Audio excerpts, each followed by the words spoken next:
fan. Get over here. Strapless zebras and huge midgets. And can I say that? Yeah. Okay. I don't. Oh, look who I'm asking. It's the Bob and Tom Show. Hello. Got that midwinter crud. I'm a Midwestern baby. I don't know what's going on. My throat is not. It's my instrument. Phlegm. It's the moneymaker. What am I doing? The topic is phlegm. I hate to bring it up. Yes. See what I did there? Oh, yeah. That's an Ivy League joke, isn't it? That sounds kind of snooty. Excuse me, I have one. I say, about phlegm? Dorothy, pass those little forks for the shrimp. I have one. There's Christy Lee at the Silac Insurance News Desk. Hi, Chick. There's Pat Godwin. Get that greased pole I got it. song. You got that ready? We're going to relive some... Any more deaths in that? Well, category? we've got great moments. Philadelphia Eagles and their fans celebrating their championship. Hello, Josh. Hey, Chick. There's Josh Arnold, the I Hate Steven Singer sidekick chair. There's Ace Cosby. Hey. I'm Chick McGee. We're in the O'Reilly Auto Parts studios, and here's my boy. It's Tom. Hello. Thank you for joining us. That's what you say about your friend now. He's my boy. Do you consider Tom your friend? No. But Now, who's the guy that goes, boy? Oh, that's that's Flavor Flav. with the clock. No, if you like Bob Schneider, I would call him my boy. Sure. There you go. Bob is my boy. Right. I don't know if he'd call me his boy. He's your favorite artist. No, a friend. a friend. Boy means more of a friend, I think. Okay. I'm not sure what we would do in Ace's situation. That becomes extraordinarily awkward. I'm your pal. Yeah, pal. How about bro? No, I don't There we think go. that's right either. But Brother? Can I call Ace brother? no. You can do anything once. Yeah. Anyway, it was wild in the streets of Philadelphia. Have you seen any of the highlights or anything? It's we'll have some for you coming up in sports. We had somebody propose. Oh, That happened. And was it Travis and Taylor? No, it was a drunken Eagle fans. Oh, okay. We're talking And drunken Taylor, Eagle. though. Yeah. She said no, but she you can hear me. Hey, she He's a loser. I'm not. I'm not signing a prenup either. and another. I'm fuzzy, and I think all clear-thinking human beings are how they keep track of television ratings anymore, but they're saying it's another record for Super Bowl viewing. Oh, that's a surprise. Really? Yeah. Yeah, pleasant surprise. Evidently, even 24-0 at halftime, the Eagles up there. Everybody's thinking Mahomes is going to come back and do something special, but he did not. Yeah. And don't forget, Washington did beat this team earlier in the season, And they at least scored some touchdowns. Yeah, wow. I guess 240 yards of the Chiefs' offense was in the fourth quarter. Whoa. It's all-time garbage stats as far as Well, I think maybe the defense was a little tired. I don't know. What do you think? Well, they were up 40-6 or whatever it was. They had the ball an awful lot over there. Well, listen to this. It was Fox Deportes, Telemundo, and Tubi, T-U-B-I, Tubi or not. as well. Oh, it's the Shakespeare Network. Yeah. And NFL's digital platforms.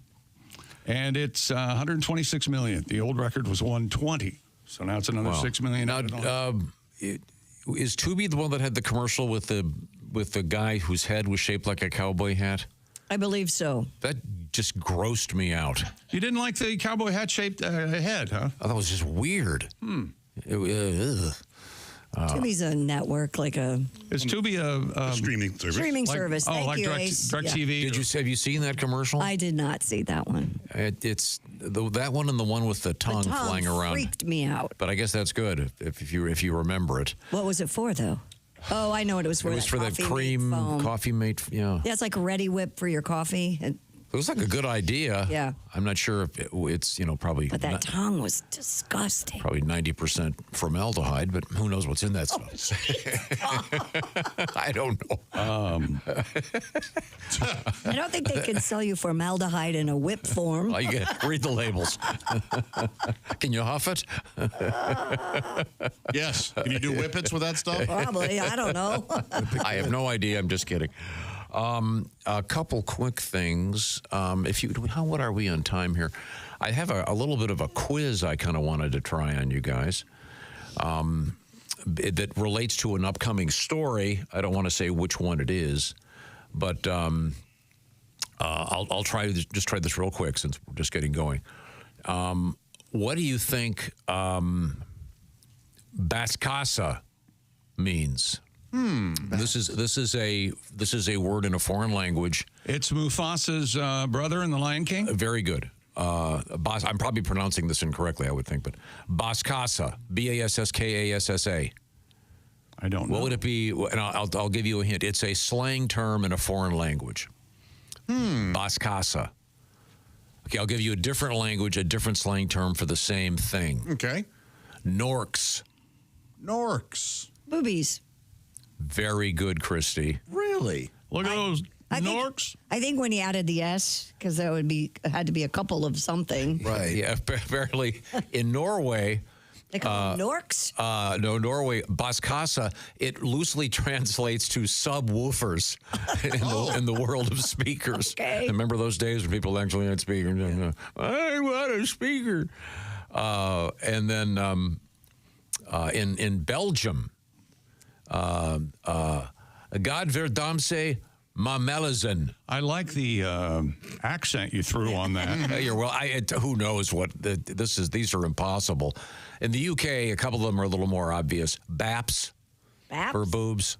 Baps. Tatties, Tatties. I like that. Now I like that. Tatties is cute. Chebs. Check out them tatties. I like Chebs. Check out them chebs. British would never say that. They're What? too polite. Chebs. This is okay. In France, lolos. That sounds. Sounds like a dragon. Brigitte Bardot, lolos. Like your Lolo? These days they're very low. She's playing a soccer with those boobs. In Finland, Yeah. Reintat. Which is That is not sexy. No. well, it also happens to be the word for a horse's teats. When you get a boob job over there, it's called a Rheintat-plasty. You know that? Okay, No, I didn't know now, that. Josh, this is a pronouncer game. I will spell this for you. All right. And then, Jeff, can you do a slight German accent? Yeah. Yeah, you go. How do you say yes in German? Yes. How about ya? I should have asked Ace this. I get some Right, cooperation. That wasn't a German accent? No. Well, you're supposed to say yeah.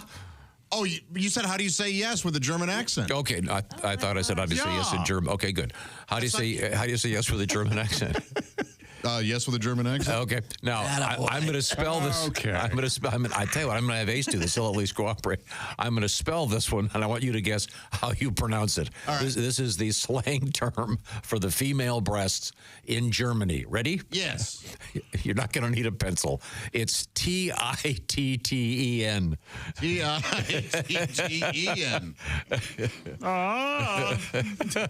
Fräulein, show me the. Kitten.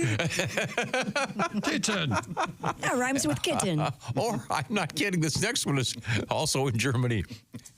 Melanin. Melanin. Yeah, the MELON, like melon, EN. So where did Norks come from? What country? Norks is Australia. Australia. Tim Conway. Boy, that was funny. Dorf on Norks. Boy, Dorf, that was funny for 1 minute. Not even. And they did Oh, and now I don't know. Dorf, It was okay. Dorf, Tim Conway. volume Oh. 800. Yeah. No, I loved Tim Conway, but I thought. The Tonight Show, for that when he came out, that was funny. And Might have boy, been it a- really. Might have been a rare misstep for Tim. Watch any episode of McHale's Navy. Just watch him when he's not on, kind of on the side of the screen. The guy's hilarious. boy. Okay, here we go. Australia also bangers, That makes sense. which is of course bangers And mash, And right? mash. That's a for sausage, breakfast. right? Yeah. And mushy peas and sticky toffee pudding. Okay, we got a few more of these we'll get to coming up, and we have the reason I'm doing this is we have a news story about. Yeah, why are you doing that? Well, we have an interesting news story about boob slang, and something we learned about a couple weeks ago. I'd never heard the term before. Breastaurant. I can't believe you've never heard that before. But you don't frequent those places, so why would you? I Oh, guess? is that like Hooters? Or Yeah. Yes. Yeah. Tilted Kilt. It was in the news because they did an Twin initiative. Peaks went public, I think. Yeah. That place, the one around here, always packed. Yes. Yep. Always. Okay. Well, speaking of England yes? and all of those lovely places overseas, if you would like to join me and my husband September 28th on a journey through the lovely landscapes of England, Scotland, Wales, why don't you come? We're going with Colette, a wonderful travel agency. They're going to take us through the charming countryside, experience historic cities of London and Edinburgh. We'll get to see iconic landmarks of London. Also, the storybook villages of Oxford, Chester, and Chesapeake, Stratford-upon-Avon. Avon? Avon. Yeah. That would be the place. Avon.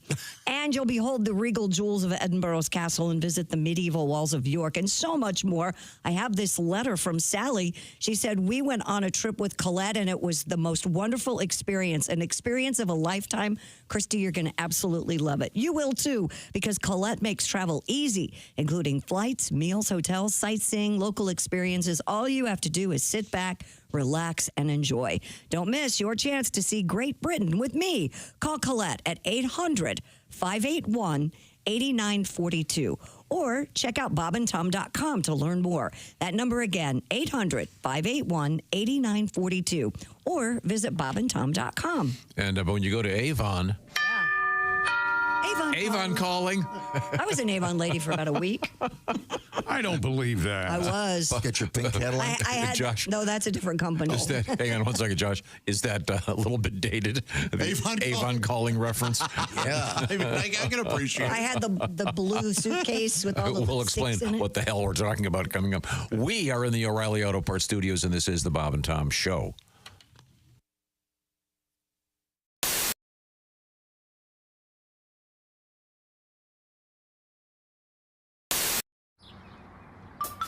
Is that Chick McGee?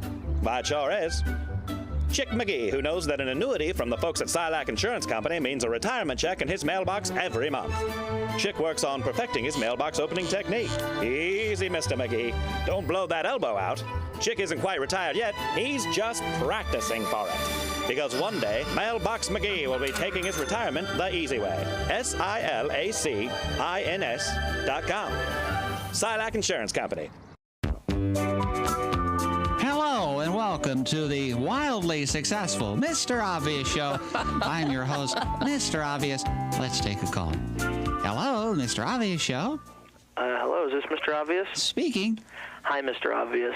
Long-time listener, first-time caller. Just want to say, first of all, I really love your show. Really enjoy listening to it. I think you do a great job. Well, kind words indeed. And thank you, caller, for calling the Mr. Obvious Show. No, Mr. Obvious? Yes? Here's my problem. Oh, okay.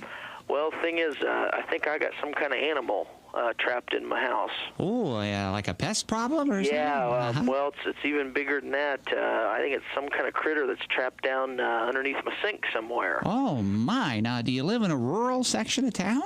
Yeah, as a matter of fact, I do. I live on the outskirts of town here, and... well, here's the thing. I think it's caught underneath my sink, and I've opened the doors and my cabinets there and looked underneath, and I can't find it anywhere. But I can hear him down there making noise. Oh, you say you got a critter and you can hear him. Now, what kind of sound does he make, caller? Well, it's kind of a growling, kind of, well, I'll try to imitate it for you. It's kind of like... kind of like that. This is under your sink in your kitchen? Yeah, I mean, it sounds like you might be caught down there in the pipes. Now, this is not uncommon for your rurally located homes to have a raccoon or a possum under the house. Now, but you say he might be stuck in the pipes? Yeah, that's what it seems like because, in fact, I think that's how he's living there. He seems to eat stuff that my wife throws away down the sink after dinner. She'll wash the leftovers down the sink after we get done eating. I think that's what he's eating because I can hear him down there growling and chewing. Huh. What was the sound again, caller? Well, it's she'll put the stuff down there in the sink and run the water, and then you can hear him. It's kind of going, kind of like that. Huh. Now, is there anything else that corresponds with the growling that your wife does there in the kitchen? Well, it does seem like it usually happens whenever she tries to turn a light on. Yeah, there's a light switch there, and she'll try to turn it on. Thing is, the light don't come on. I think the light bulb must be burnt out or something, but I can't even find a place to change the light bulb on it. Anyway, she'll try to turn that light switch on, and you can hear him down there just... seems to make him mad as anything. This is in the kitchen under the sink, right? Yeah. Yep. And, I figure he's caught in the pipes. Right. So I figured try to get him out of there. Well, I reached down there with my hands when I heard him growling. And I mean, that thing about ripped my fingers off. Bit into me. Boy, it hurt. Well, I think I know what your problem is, caller. It's a garbage disposal. So, is that something like a raccoon? No, caller. It's No, it's something littler like a mouse. No, caller. It's a machine that's hooked to your drain pipe there under your sink that chews up food that makes it rinse right down the pipe there. It's an actual machine. It's not an animal at all. Huh. Garbage disposal. Yeah, that's what it is. I never made the connection. She doesn't use it to get rid of the garbage. There you go. Sounds like a critter. Just,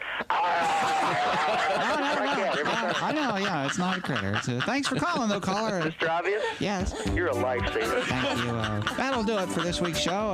Thank you, and good luck from everyone here on the Mr. Obvious Show. Oh, boy.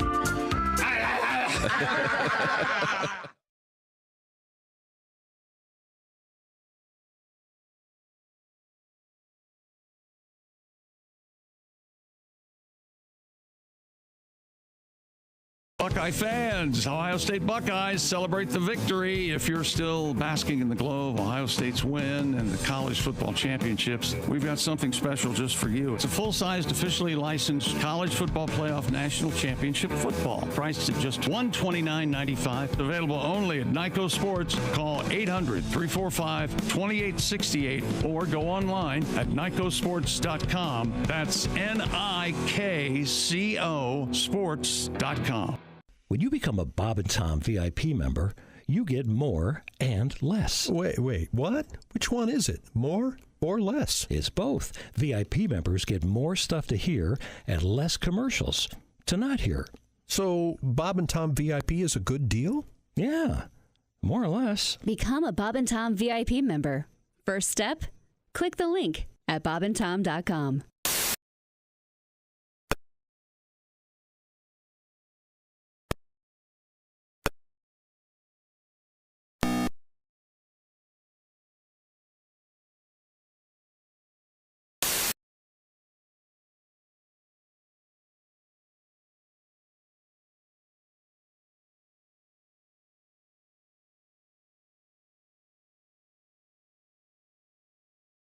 Bob and Tom Show, the Taco Tico Lounge. Let's do the bossa nova. It's a free skate. This is really something. We try to shake it up. There's Christy Lee. There's Pat Godwin. Your comments are not welcome. Anything positive? The only comments you can have is positive. No negative comments about the music. You'll be hated forever. Unless it's the Super Bowl halftime. There's Ace Cosby. I'm Chick. Hello, Tom. That music. Good morning. Hello. How's everybody? Hi, doing well. How about you? Yeah. Good. Now, we were experimenting with the world of language, and it would appear that it'd be interesting what culture has the least amount of slang terminology and the least amount of a sense of humor. I can tell you, but we're not. I got to think Germans probably are pretty serious, I would think. Yeah. I think your Middle Eastern countries would probably take the cake. I don't know. It's a really, I don't know. Many things you couldn't joke about over there. Right. Yeah, I suppose North Korea. There you go. A North Korean stand-up comedian. This is my last show before I go to the gulag. I mean, they're sending me up to Russia, but I'm not. That's a good accent. No, I don't. I'm just curious. The North Korean was dialect. The safe way to go. Oh boy. I applaud you, Tom. You really have to. You really can't do accents now without being attacked. I don't know why. People have them. It's funny. Sometimes people have them, and it's funny. Tom Griswold. People have it. It is funny. Sorry. You don't get it, do you? No, I don't believe it. You don't believe. You don't. Right. I'm not starting this early. Okay. Good luck, buddy. All right. So we were talking about slang terms for the female anatomy because we have a story coming up about Hooters. Mm-hmm. And we had a story about Twin Peaks. Yeah, was that about a week ago or so that they did an initial public offering. That did really well. It had the term breastaurant, which I was not familiar with, which is funny.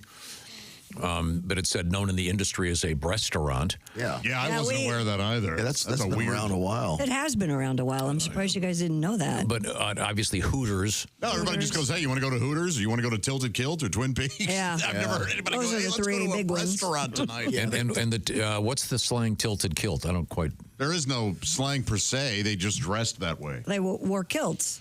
Okay, all right. I don't know what the tilted kilt means. Okay. I'm sure it means something, but I don't know what. In any event, we did a little bit of research here, and I think we found out that it flips up. The kilt flips up. The tilted kilt. So when you flash somebody with a kilt, you tilt the it. tilted kilt. Yeah, Is what our producer is That's telling what me. I see. Oh, I see. Yeah. So they were going to originally name it Beavers.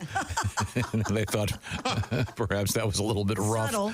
Yeah. Is there a men's restaurant that does this?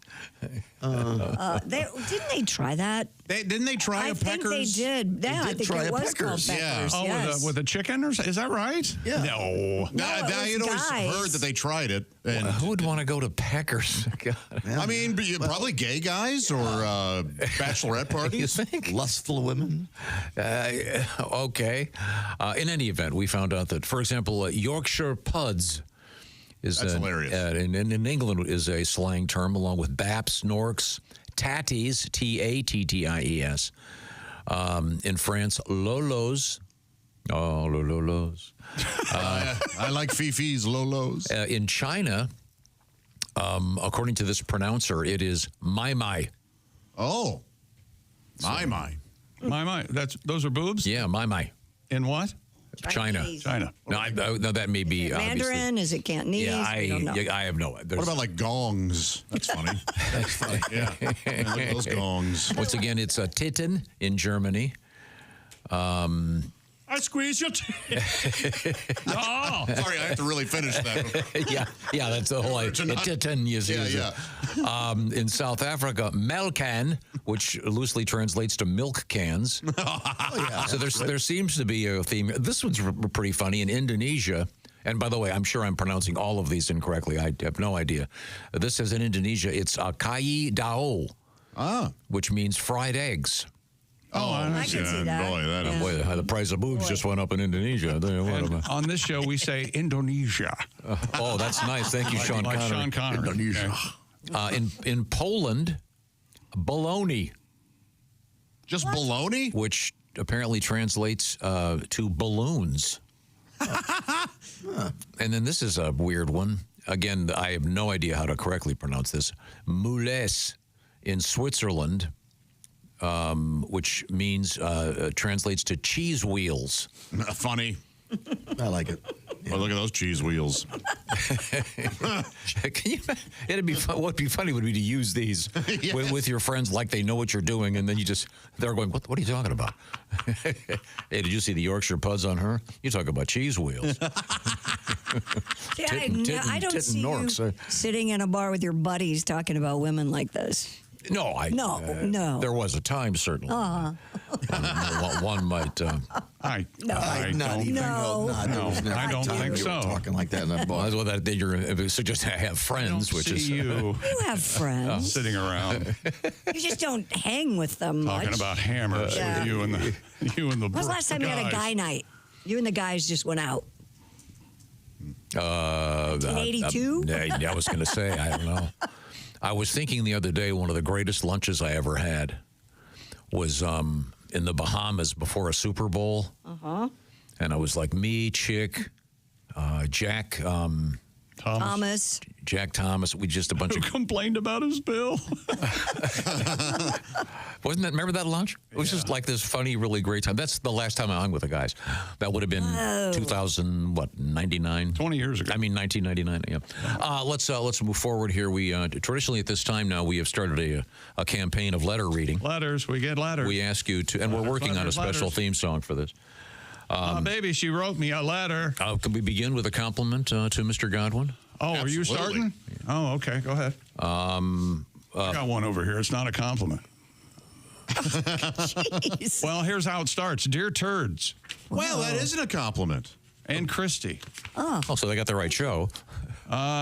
Chick, this question's for you. How does Tom have so many kids?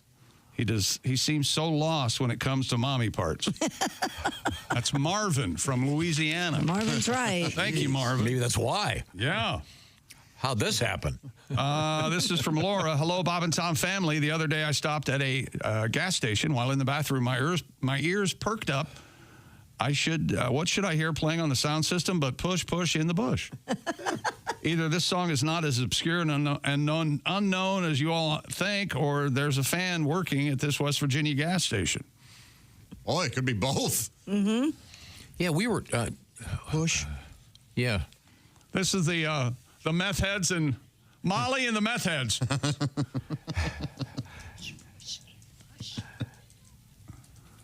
I like it rough. The guy playing the bongos in this thing collapsed. Carpal tunnel syndrome. I forget which one of you guys pointed out when that was made. That's based on the cocaine revolution. The producer. Okay, let's go. Okay, no, faster, up tempo. No, he said that sounds a little slow. That's like the MTV unplugged version of that. Push. All right, go to Pat and another compliment for Pat. Go ahead. Dear Bob and Tom show. Yeah, that's right. Sick of it. From Dan.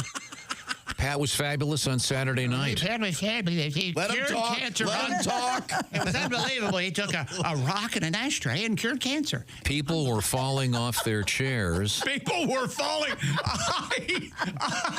I want proof that someone fell off their chair. Okay, the chair may have broke, but people were falling. And then Danny continues, during his imitation of Bruce Springsteen, I thought Pat's head was going to explode. Oh, yeah. He was really awesome. Gets into it. Yeah, he gets into it now. Now, once again, Pat taped his, or whatever, recorded his comedy special on Saturday night. Tom spends half his time misspeaking and correcting everything he's saying. No, I'm getting mad. And getting mad so then about it just sounds like he's mad about the special. Yeah. Pat recorded. Whatever. No, I don't. I know he didn't tape it. No, I recorded it. All right, Josh. I don't want. Taped it in my day. My God. I don't want to get a letter going, they don't use tape anymore. Look, people write letters no matter what. People gonna people. Yeah, Yeah. We'll tell you when it's going to drop. Dear Bob and Tom writes. Pat was great. No, this is Again? I creamed myself. I heard him on your show. And I'm a man. I'd like to apologize to everyone listening. I heard him on your show. I went to see Billy Gardell at Comedy Off Broadway. Oh, he's good. I'd never seen him on stage. He killed it. My jaded wife, who never laughs at my jokes, even when I throw in an Ace Cosby joke of the day, I actually saw her crack a smile. Oh, that's always good at a club. Well, no, but you know the type. Sure. Yeah. He was great and so nice. He's such a down-to-earth guy. P.S. He's no Pat Godwin, but he was funny. By the way, I want you as my PR man. we are in the middle of a divorce, but we still get along. Well, that's good. Billy Gardell made my week and my weekend. That's nice. All right. By the way, it drove her nuts. Ha, ha, ha, ha. Thank you very much. That's a nice letter. Kind of an unusual situation. Yeah, Billy's great. We've known him since he was opening for Tim Wilson. Mm-hmm. Actually traveling with Tim Wilson. So it's a miracle that he's still with us. Being in a car that long with Tim could. This is from our text line. Slang term for hammers in China, they're saying, is blurries. Oh, they're often blurred out and they're porn. Is that what's going on? Gotcha. BLURRIE. Oh, that's a joke then. That's from Joel in Michigan. And then it's a paren. This is in Tom's voice. Oh, you're welcome. Blurries. This comes to us from Why Sean. do they do that? I don't really know. I don't know what. Either have porn or don't. Yeah, right? Well, is it the Japanese that do the pixelation of all the mommy A parts? lot of the Asian stuff. In Korea would happen, and I don't know. Yeah. Do you suppose that becomes kind of a one might associate that then with, would that be kind of a turn on? I think that's fair. But no, I think once they get a look at the real thing, they're like, why are we pixelating this? Didn't somebody make like a pixelated bikini? I believe so. where it looked like. Oh, I see what you're saying. You could wear it and it looks like your body's pixelated out. We used to have a pair of those glasses that looked like a black bar when you put them on. Oh, yeah. Hilarious. Yeah, absolutely. You don't see that much anymore. No, they I miss that. Car and they followed him around. But they do that blur thing. Yeah. I was watching. What was I? Yeah, what were you watching? Oh, one of the Fix It Up shows. And they'll blur out on like HGTV, artwork and they go into someone's house and they blur out everything. Yeah. Or what really bugs me is they'll have one of the carpenters will have a T-shirt on, Yes. and he's on camera for 10 minutes, and the whole time they're, hey, when you're filming it, just tell the guys, look, you can't wear. Right, But put why? on a solid color shirt. I don't understand why. Sued. Because they don't want to get, Why? I mean, you're wearing. They're selling. I know, but there's been some legal precedent that. So if you're wearing a T-shirt that you bought at a concert that has the logo of a band on it, the band's going to sue you for wearing their shirt. Must have happened once. God, I know it's silly. It's time for really hates it. The editors. Yeah, God. Hey, how come nobody on set said don't wear that? You're right. I remember filming a TV commercial where we had to tape over our shoes. We did a thing in a big public forum with we had 100 listeners with us, and we were doing this, and they had to walk around taping everything off, and because it was for a beer. Oh yeah. And then they did a thing. Were you there at that thing? And then you had to be 25, not just 21, because they didn't want to take any chances. Good point. Smart. They don't want to film the whole thing and go, oh, did you see her? Yeah, I know she was 17. You're screwed. Let's see. Here we go. I thought the chocolate lava commercial was the best. This is Sean writing. Oh, that's the one for, is it peanut butter cups? Oh. I didn't see it. Yeah. Reese's peanut butter cups do have a new lava chocolate. Yeah, they do. It's amazing. And it was people. I thought the caramel peanut butter cup was crazy. And the commercial was people like standing at the edge of a pool of lava. They're rushing for it to eat it, and then some old lady, as I recall, I haven't seen it more than the one time. This lady's like on a wheelchair thing, and she goes up to the edge, and they have to save her before she dives into the hot lava. Oh, that's how good they are. Oh. Okay, that was pretty funny. I remember it. We'll be getting to. Did any of you guys see that? No, I didn't see that one. I did not see that one. But I hear it was 130 million people watched the Super Bowl. I'm the only one in the room that thought. I watched. I watched the first half. Traveling. You said you watched it on the plane. Shut up. You were traveling. I was on a plane with Pat Godwin. He was so funny. I couldn't believe it. By the way, that reminds me, Pat Godwin will be, as they say, your headliner. Ooh, God, I hate headlining. that. I hate that when they do that at the club. Hey, up next, it's our feature.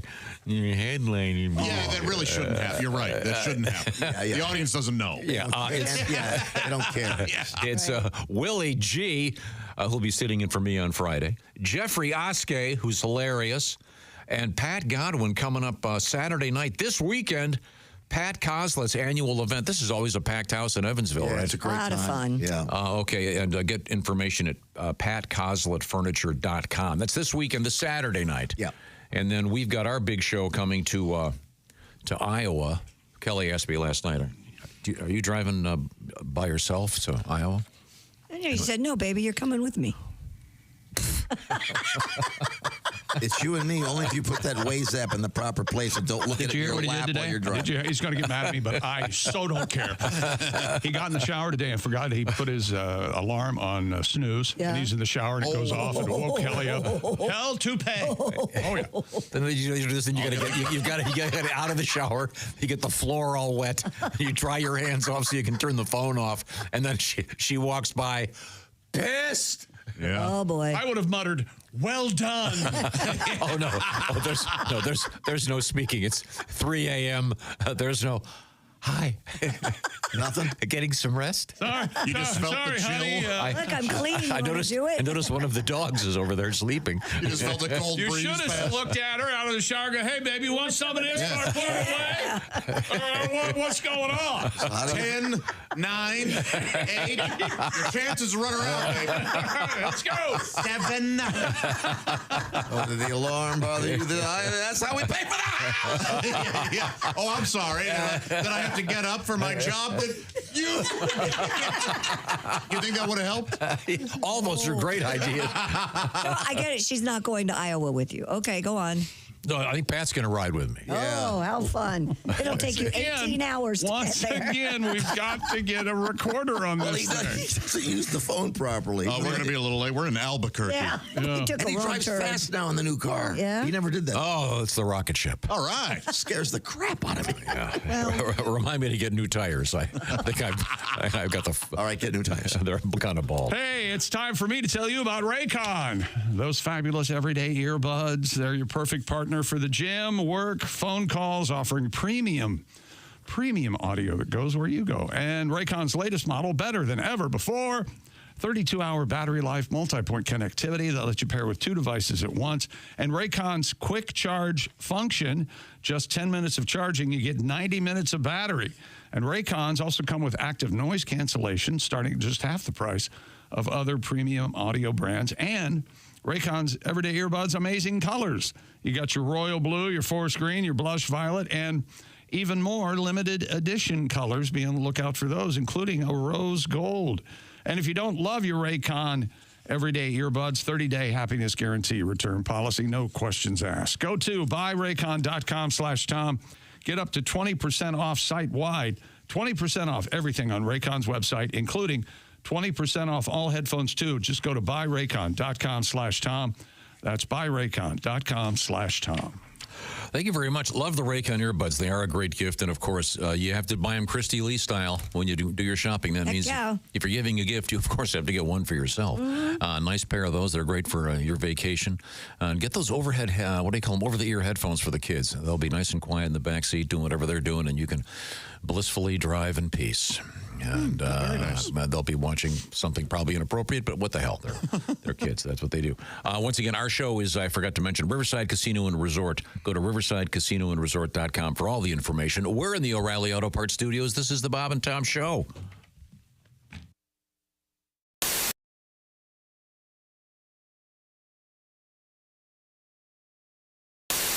Hi, Christy Lee here. How would you like to go on vacation with me? No, seriously. Join me September 28th on a journey through the lovely landscapes of England, Scotland, and Wales with Paulette.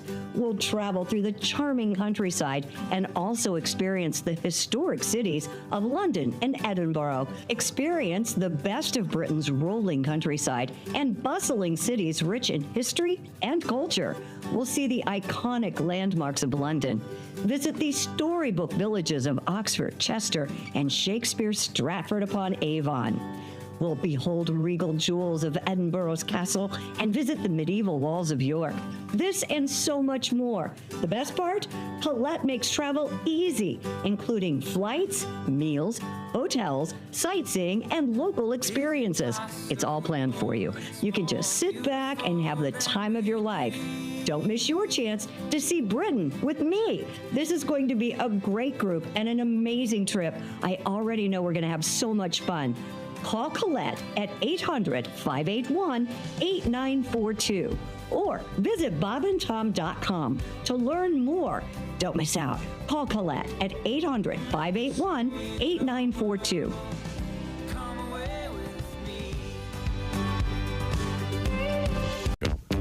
Hello and welcome to the Mr. Obvious Show. I'm your host, Mr. Obvious. Let's go right to the phones. That's good. Just like him, yeah. Yeah, hello, Mr. Obvious Show. Hello. Is this Mr. Obvious? Speaking. Oh, hi, Mr. Obvious. I'm a long-time listener, first-time caller. Well, thanks for calling. What seems to be the problem, caller? Oh, Mr. Obvious. Yes? I think I've got a critter stuck in my pipes under my kitchen sink. Huh, a critter, huh? Some sort of animal? What makes you think that? I can hear him down there making noises. Noises, huh? What sort of noises? Well, you know, kind of a growling noise. Like a critter. What's that sound like? Well, it's sort of like You know, like that. Huh. Critter under your sink, huh? And it's growling at you? Yep. You can hear him down there. Sounds like he's trapped in the pipes or something. He's down there growling, kind of like... Is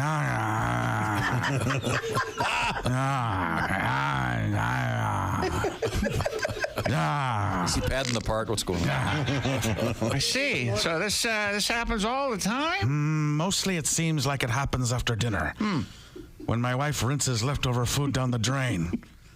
You can hear him down there eating. Eating? Yeah. Huh. You know, like that. Now, caller, is there anything else that seems to cause this growling? Well, now that you mention it, he seems to do it every time she flips that light switch on by the sink. Light switch, huh? Yeah. There's the switch by the sink. But it don't turn nothing on. She'll flip it sometimes while she's doing the dishes, and boy, it makes him mad as anything. Hello, my name is Alexa. If you have a smart speaker and what to hear, Bob and Tom Radio, just say Alexa, play Bob and Tom Radio on TuneIn. Now, you try it. Alexa, play Bob and Tom Radio on TuneIn. That's the first smart thing you've said to me since you took me out of the box. We have Donnie Baker and the Pork Pistols. Now, do you guys have a little tune you're going to play for us? Yeah, we got a tune. This goes, since you was talking to Johnny Rutherford's from Mike and the Mechanics. Michael. This goes to Christy Lee. There's something about you. Yeah. There's something in the air tonight.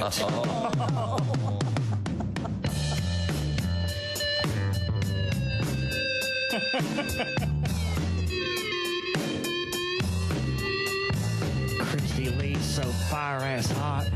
This tape is dedicated to her from Donnie Baker and the Pork Pistols on Q95. I bet you're not wearing underwear tonight. Oh, Lord. And we pray there ain't hair under there tonight. Oh, Lord. Oh, Lord. Chill of the night, if you don't wear undies, your booty's gonna get cold. Chill of the night, if you don't wear panties, your body's gonna get stoned. White snakes. White snake. Ooh. Christy Lee. Ooh. Better get with me. I just want to get close to you and set my pork sword free. And I just want to get close to you, 'cause 1 and 1 makes 3.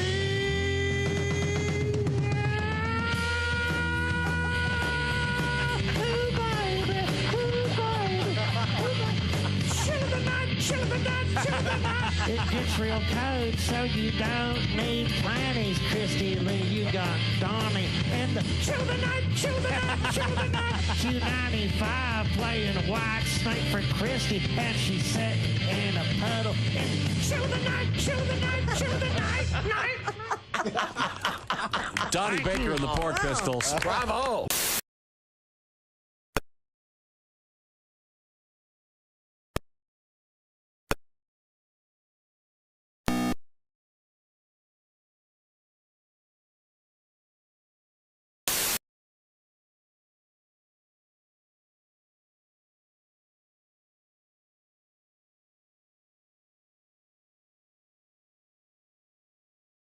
Good news. I'm excited about that one. Lots of other stuff. We've got some tickets for Sebastian Maniscalco's show Sunday night. We're giving those away on this show coming up a little bit later on this morning.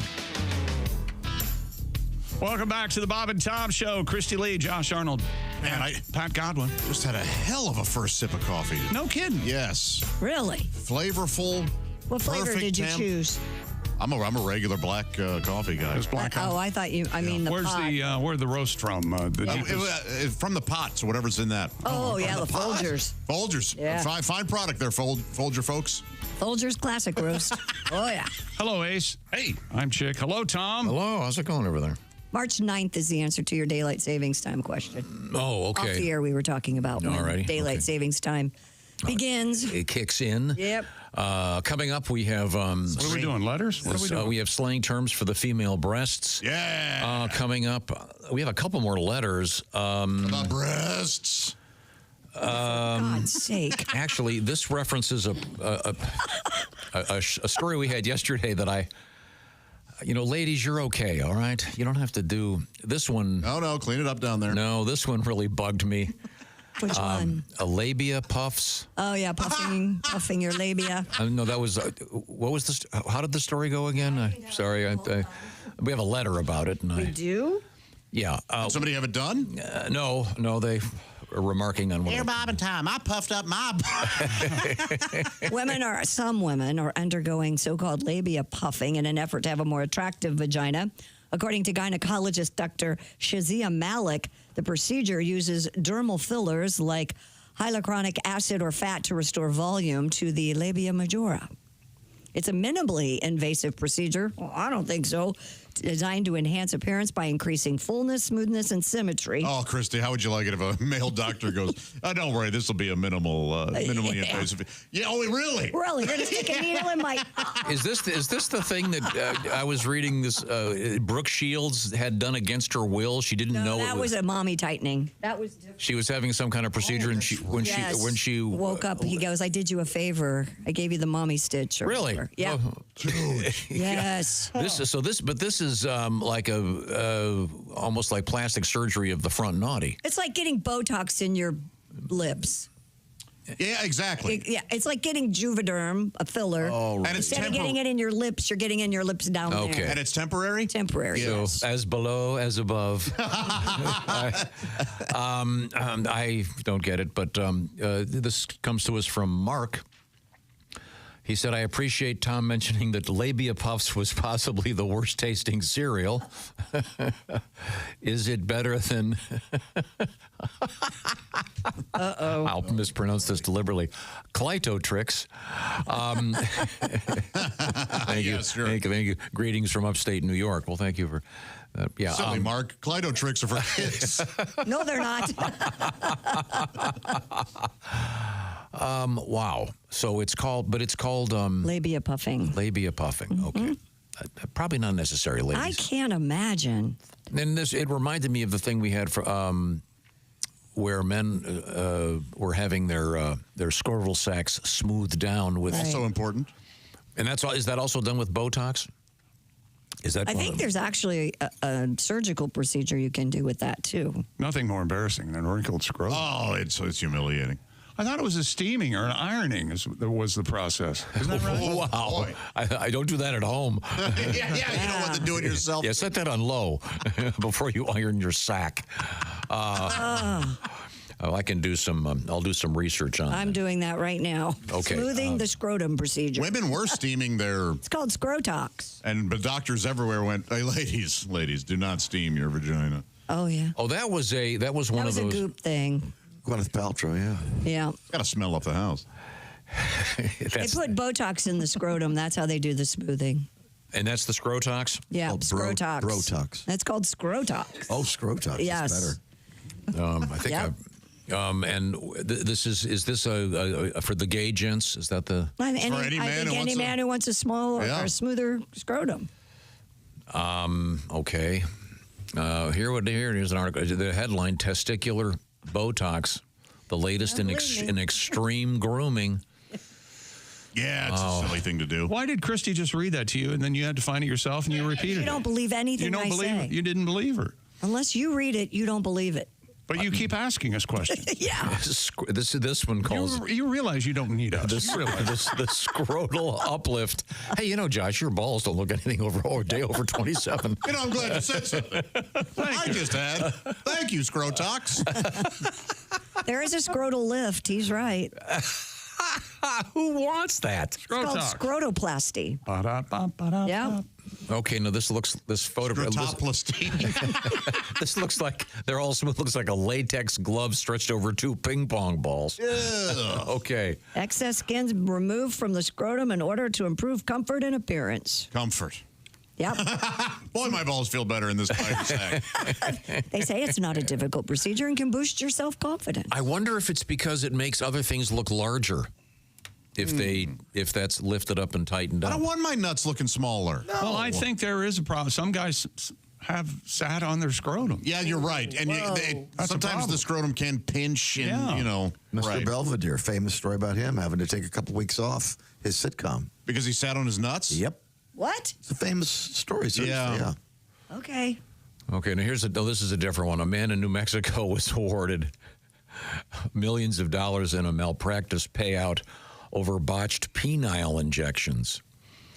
He was seeking treatment for fatigue and weight loss. Yeah, that's the wrong place. If you go to your doctor for weight loss and he starts talking about injecting your penis, I don't know. Get a new doctor? I never went to medical school, but where was he? You may not have had. This may have been the best doctor. Oh God! Why would you? How dumb do you have to be to think, "Oh, this is going to work"? Who knows? In any event, he got quite a bit of money for this. And now he's the elephant man of penile things. How about some, what can we look forward to in the world of sports coming up? Coming up, we're going to talk about another record in television ratings for Super Bowl 59. And we're also take a walk around downtown Philly when we come back. Oh, good. The fans and what they were doing after the Eagles won. Let's see. There's a laundry truck involved. They had races with automobile creepers. Do you know what those are? Those little yes, wheels, little wheel. They were having races with those. That does sound fun. Head first into a fire hydrant. Man. Hey, funny stuff. Hey, I've got a wheelchair for you. They had a proposal. It was it's life in downtown Philly as they celebrate their Eagles. Okay, bastards. Congratulations. Okay, we'll find out about all these things. We are in the O'Reilly Auto Parts Studios, and this is the Bob and Tom Show.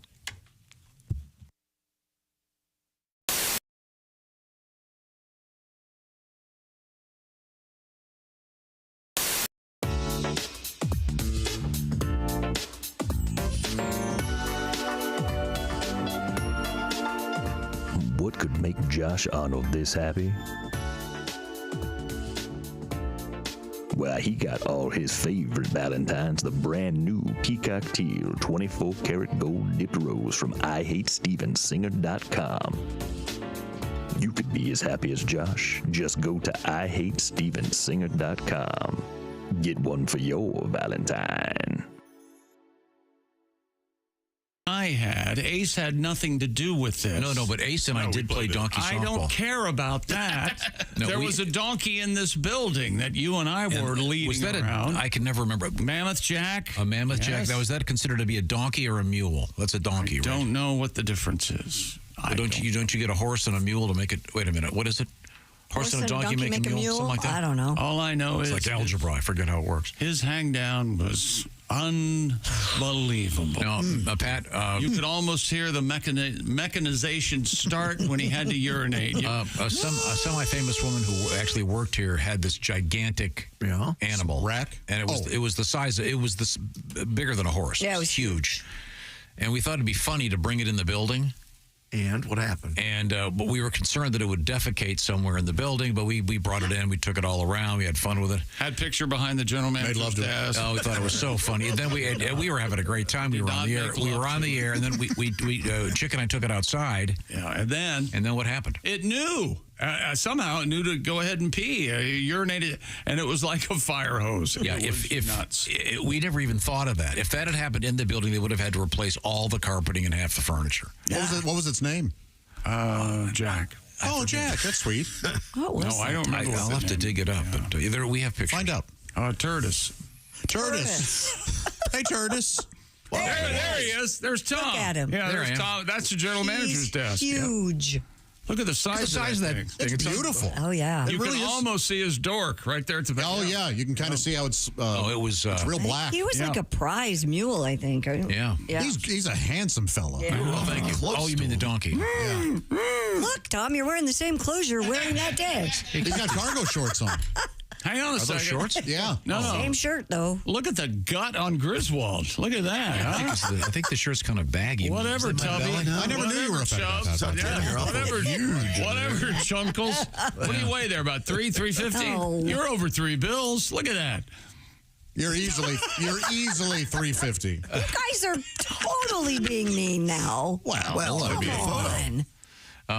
We had to be mean to get him to put the fork down. Save his life. He's got a cow heart, isn't he? So I want to just pause for a moment. You look like you ate Bob. I'm all the way at the back of the office. That photograph above the donkey on the upper right. That's a hockey team, Josh. I don't know if you can see. Every guy in that hockey team had a huge mullet. Mm-hmm. It was that era. Yeah. And visual and boring. And the now, donkey. wait a minute. You're saying that was a hockey team.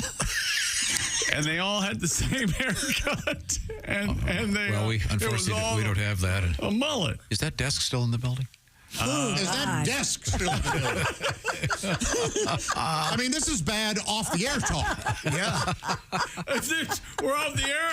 I walk out. I'd be down the highway. Now, Josh. I have a tribute, yeah. To karaoke? Of sorts, yeah. What could ruin such a pleasant scene? It's more annoying than a drunk Marine. What's louder than a busted muffler on a souped-up car? What's irritating when you're trying to think? Oh, you know what sucks? When you just want to drink. It's karaoke night at your local bar. If I want to hear a drunk guy butcher Billy Joel, I'll go to a Billy Joel show.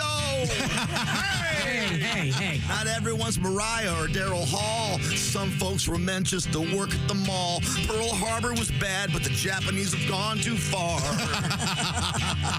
Oh, I'd rather take the pool cue right in the eye than hear some wasted dude sing American Pie. It's karaoke night, yeah, at my local bar. Who is this American Idol wannabe? Thinking he could sing Bohemian Rhapsody. Please pick a key. If I hear one more version of Friends in Low Places, some local cowboy's gonna need some braces. You ruin Uptown Funk and I'm gonna go and key your car. No Delta Dawn or I want a new drug. One more Love Shack and I'm pulling the plug. It's karaoke night and you are not a star. Oh, it's karaoke night at my local bar. That was very nice. Thank you very much. We're talking with comedians Mark Klein and Nick Griffin. Nick, anything new in your life? Well, no. I mean, I'm just out there, trying to make it work. I think you got to try to enjoy yourself. Obviously, I'm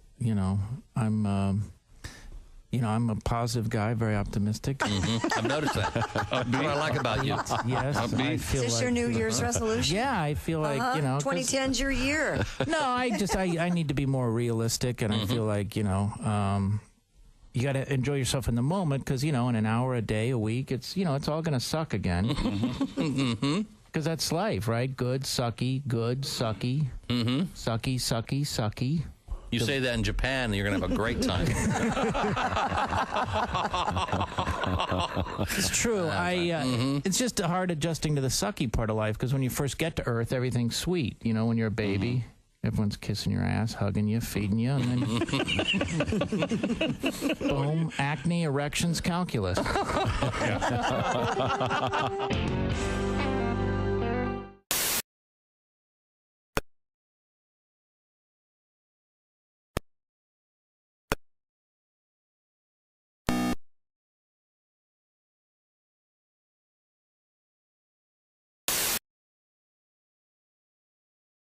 Ladies, apparently it's essentially. Is it Botox in the No, it's Down- Juvederm. It's a filler. Botox is not a filler. You're a mess down there, ladies. Fix it. Botox You're gets fine, rid of ladies. wrinkles. Filler puffs things up. This article, I'm reading this. The title of the article is "The Rise of Scrotox," which That's Botox. Wasn't that a? it sounds like a porno, doesn't it? Or a lesser Transformers movie. Dick Mastercock in The Rise of Scrotox. You know, that's who I would cast. Dick Mastercock. Yeah, he is good. It says experts say the number of men inquiring about the procedure has doubled in the past year. The procedure can cost upwards of $3,600.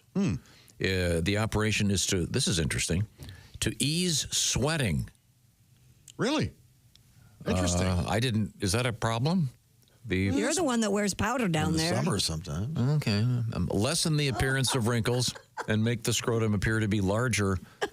This I didn't hear. Wait a minute. This is a different take on this. Yeah? It makes the scrotum appear to be larger by, quote, helping the muscles relax. The cremaster muscles. Those are your testicular. That's the main muscle. Oh, I was not aware of that either. Mm-hmm. I mean, Josh was pre-med for kinda 2.5 years. Has a lady ever looked at a man and gone, "I'm sorry, too wrinkly, we're done"? Maybe. Tell you what, or the opposite. I'll tell you what, that guy's really out of shape. But have you seen his sack? Ooh, wow, stellar. I got to hit that thing. I mean, it is magnificent. I mean, you're spending a lot of money for something. I assume. I mean, who's going to ever see it? Well, it depends on how much you get around, I guess. Partners, yeah. I think this is a gay thing. Well, I'm I don't sure think that's so. some of it. I think there are men Because we had who the are article about the anus tightening and bleaching, and, Right. the doctor said this was. I don't think you can tighten that. Yeah, no, it was just anus bleaching. It's just the bleaching. There's no Tom. tightening. It's tight enough, buddy. Now I think you're a gay thing. Yeah. If you get that thing tightened, now I know why they call it a number 2 pencil. Look at that thing is like. Oh, I remember. I did have a question when I walked in. What are we supposed to do now? I don't know. What are we going to do with him? I know. It's radio, so we can't just nod and smile. Yeah. That's true. Yeah. You got to make some, or you're He sits there by complicit himself. by just saying nothing. Again, the rise of Scrotox. What did you say? It sounds like a Transformers. Rise of Scrotox. I wonder. He's having fun. No, I can't believe people would do this. Well, there are a lot of things that people do that you know what? can't Maybe believe. we're blessed with particularly, taut scrotum. There might be real. People have to people. Have you seen the Philadelphia Eagles fans? They've gone crazy, Tom. The Eagles won Super Bowl 59. We've got all sorts of video coming up here. Please enjoy, won't you? Okay. 40-22, the Eagles pound the Kansas City Chiefs. It was more or less a beatdown. And I believe the first video I'd like to share with you, there was a lady in the stadium in New Orleans. There she is. Yeah. She has a Patrick Mahomes voodoo doll. Whoa. And she's stabbing it with a straight pin over and over and over again. Repeatedly, and she's doing it in a way I've never seen, Chick. She is moving the voodoo doll and keeping the pins still. Yes. She's and it worked. It did work. Absolutely worked. What, right in the heart the whole time? Yep. Yeah. That is And it's nonstop.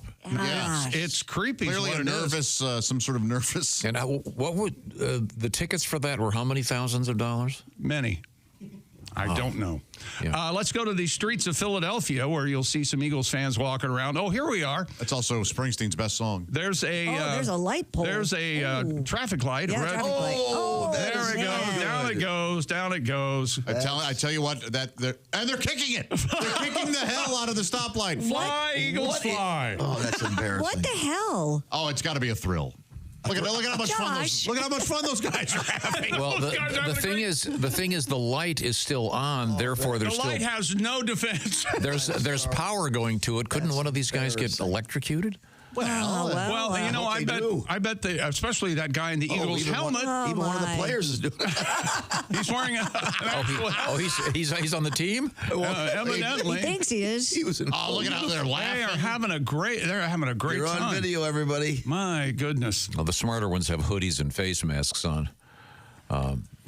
It continues. There are more and more fans. Here's the proposal we were talking about. Oh, How sweet. Isn't that romantic? Isn't That nice? Yeah, he's on I'm one drunk, knee. you're drunk, let's get married. Yeah.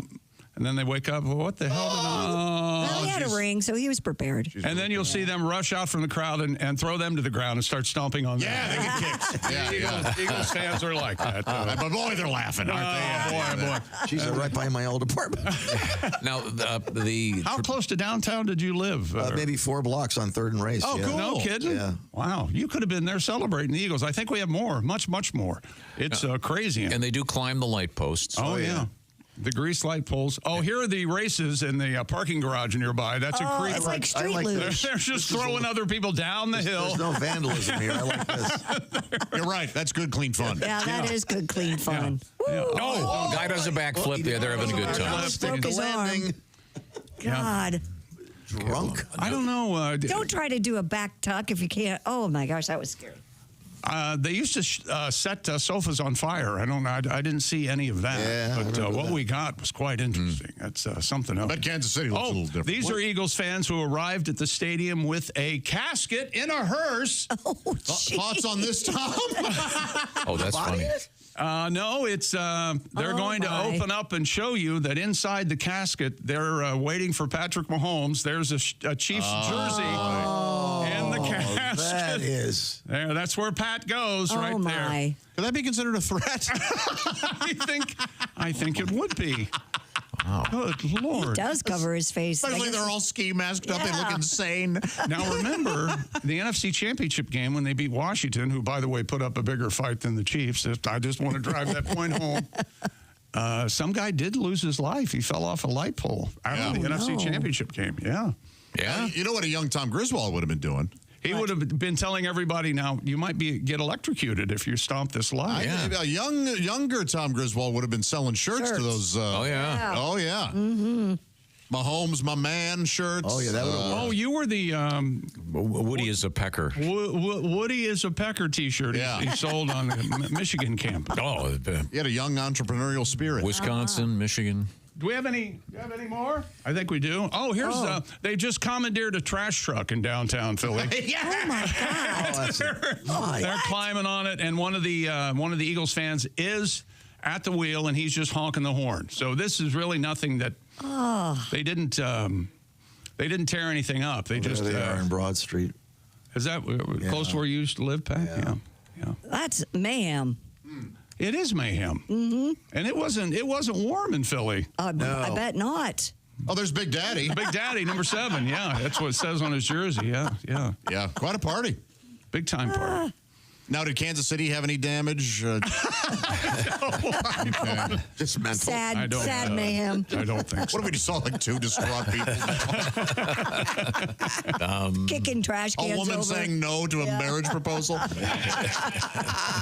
So the new record is 126 million U.S. viewers across television and streaming platforms for Philadelphia's 40-22 beatdown of the Kansas City Chiefs on Sunday night. Televised by Fox, Fox Deportes, Telemundo, and streamed on Tubi, as well as NFL digital platforms. Fox's projections include Nielsen's early numbers and streaming data from Tubi and the NFL. Updated and more complete numbers are expected later this afternoon, but it is being said that it is a record audience. I was talking to some folks yesterday, and this one girl goes, I hope Taylor's okay. And I went, I think she's all right. She's fine. Yeah. She has plenty to console her. Mm-hmm. And yesterday I told you about the I heard that and the water on her private jet was flat. Yeah. She wanted the bubbly. Yesterday I told you about the most fabulous NFL piece of NFL merch I've ever seen. It was the Eagles baseball cap, but it has an actual mechanical eagle on the brim. Yep. There he is, right there. See, and I believe it goes up and down if he pushes the Oh, chicken. Yeah, we gotta get that. How about that? That is amazing. The eagle flaps his wings. That is really something. Tom, would you wear that? Look at how serious he looks. As you're walking This could be an interview for Meet the Press. He's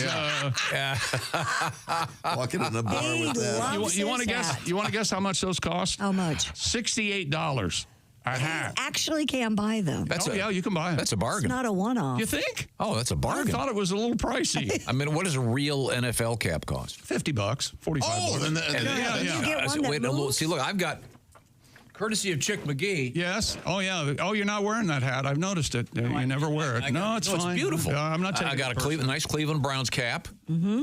It's fitted. This is $50. Yeah, that's great. $50. I thought it would be more. Is the price tag on there? Maybe? No, the hat hook is. Yeah. So that's how often he's wearing it. Why aren't you wearing that instead of the pink thing?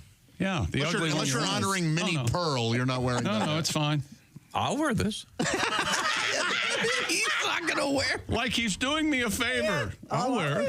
Oh, I'll give Chick a thrill. This is for colder weather. I could wear this outside. It's freezing right now. All right, here's what we get Tom next year for Christmas. We all just hold up a $20 bill and rip it in half.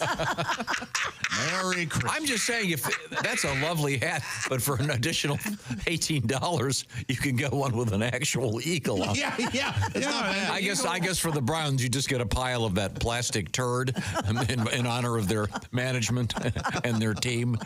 Okay.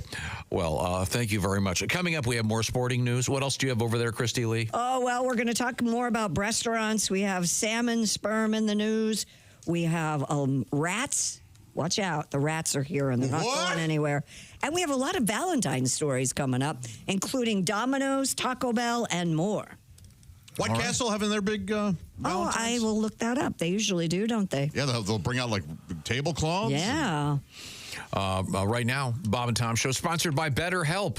BetterHelp is a way to access therapy, much more elegant, much more convenient. That's the key to this, because the therapy is done online. The way it works is you go online, fill out a few forms, and you'll be matched with one of 30,000 credentialed therapists, and they have a wide range of specialties, so they'll look for one that would be good for you. And by the way, you can switch therapists anytime. No extra cost is involved. And it's a way to explore yourself with therapy. If you've been thinking about it, the notion of doing it this way, well, I guess the key to this really is convenience and flexibility, because you don't have to hop in your car, get in a bus, take the train into town, whatever it might be, because you do the therapy online. And you can do it in a variety of ways. You can do it like a Zoom call with a camera on, or you can do it just like a telephone call, or even texting back and forth. It's up to you. It's all about flexibility. If you're dealing with relationship issues, for example, maybe you're dating, you've got marriage issues or friendship issues, this is one of the things that therapy can be very helpful with. So see what I'm talking about? Discover those green flags in your life to move forward with BetterHelp. You visit BetterHelp.com/BT Show. The /BT Show part, once again, knocks 10% off your first month. It's BetterHelp, H-E-L-P, BetterHelp.com/BT Show. Over 5 million people are currently accessing therapy with BetterHelp. Once again, BetterHelp.com/BT Show, and the Bob and Tom Show, sponsored by BetterHelp. We got a bunch of cool stuff on the way, including a special guest comedian. Of course, we have Costaki Economopoulos coming up. And? What? And Luka's first game for the Lakers last night. All right. We'll talk about it. All right. Okay. And a brand new guest to the show. I'm really looking forward to meeting our special guest. And I'm really looking forward to you pronouncing his name. Mark? Perfect. Or is it Merk? Okay. Last name, of course, is what I meant. Oh, sorry. It's either Chalifoux or Chalifoux or Chalifoux. Chalifoux. We'll find out. I'm looking for. I know he's a real funny guy. That's all that's important. He can pronounce his name any way he wants. He can pronounce it Mark Smith for all I care. We'll talk to him coming up. We are in the O'Reilly Auto Parts Studios. This is the Bob and Tom Show.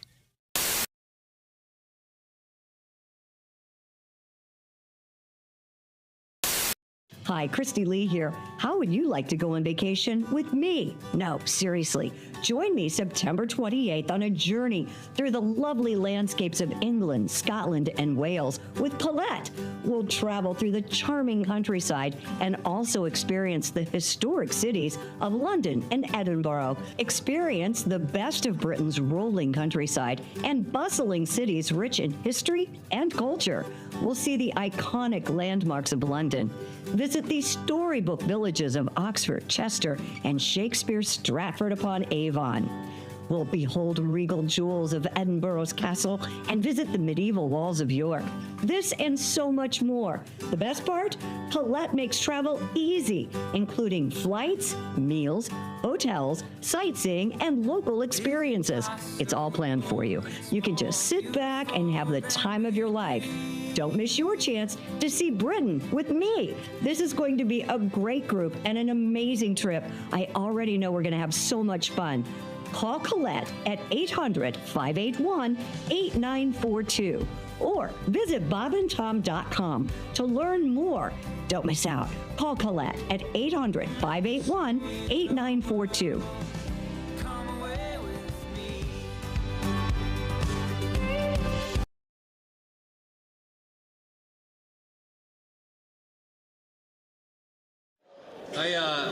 When we decided to do this, I said, Tom, we should do a Tim Wilson song. And this is really hard. I practice and practice, and man, I sucked. You just can't do a Tim Wilson song. So I took liberties with some of Timmy's songs and whipped a song together in honor of Tim.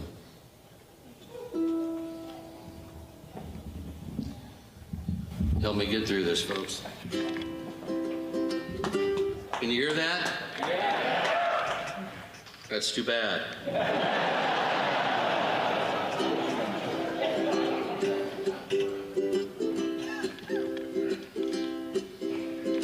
He really loved his trailer park woman.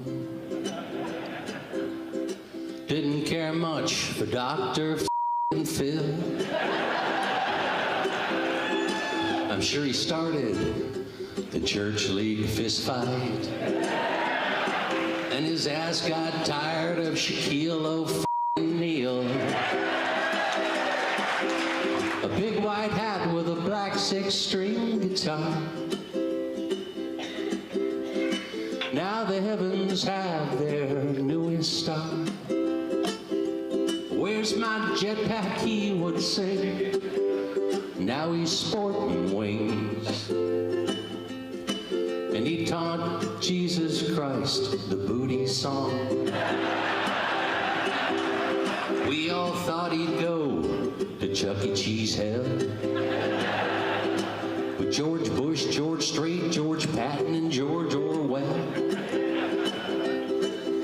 A hillbilly homeboy, I could be wrong,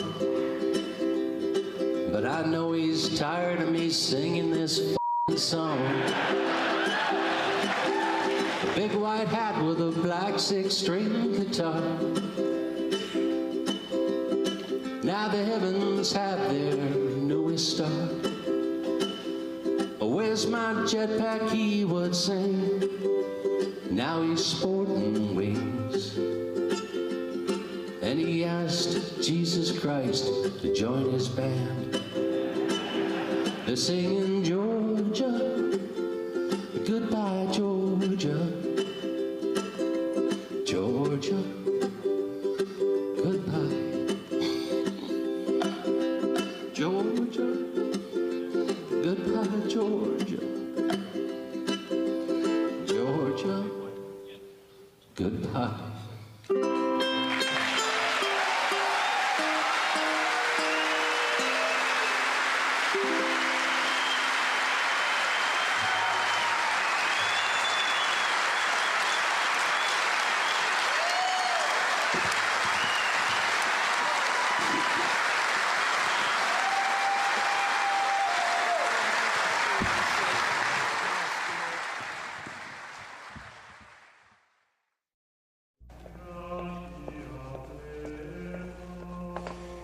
This may take a while.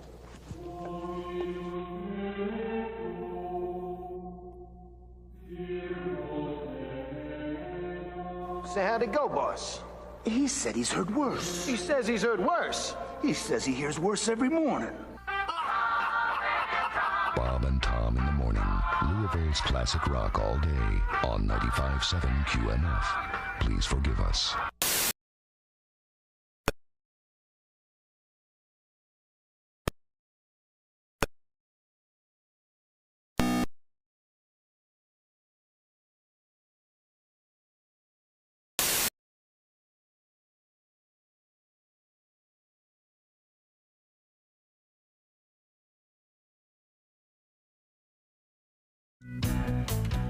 welcome back to the Bob and Tom Show. Josh Arnold, Ace Cosby, Pat Godwin, Christy Lee.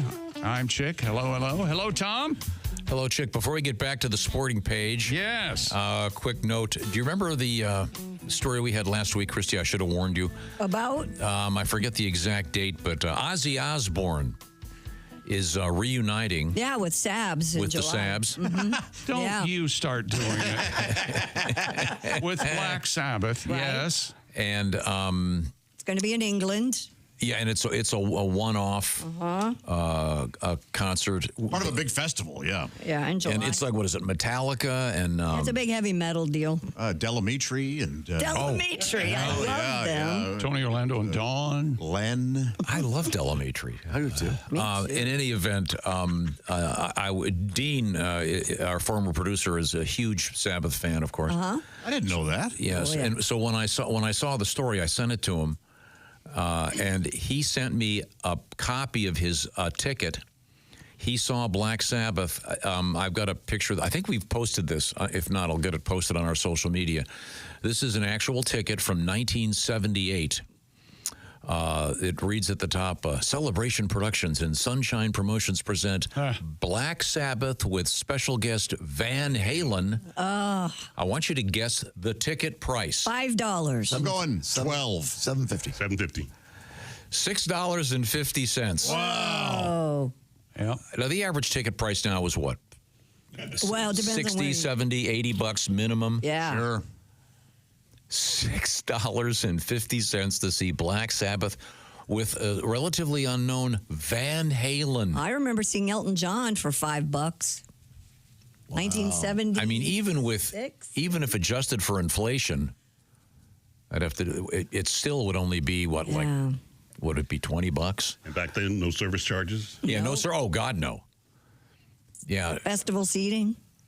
But cool. Yeah, that's amazing. And this ticket is in perfect condition. And this actually leads to another topic, which is, Ace, am I correct in saying you have a collection of hard tickets from? Because you've been to hundreds of concerts. Yeah. But not anymore, huh? You can't. You can't get. Sometimes you can request one. Yeah. Well, I know on some of the country tours, if you go to Will Call, you can get hard ticket. You can get a hard ticket? Okay, for your collection. But pretty cool. Pretty cool. I used to put them in the jewel cases of CDs. Oh, that's a good idea. Right there in the That's nice. cover. And Dean was actually considering flying over there to see it. Yeah. But he actually has a gig that night, so. Don't you cancel?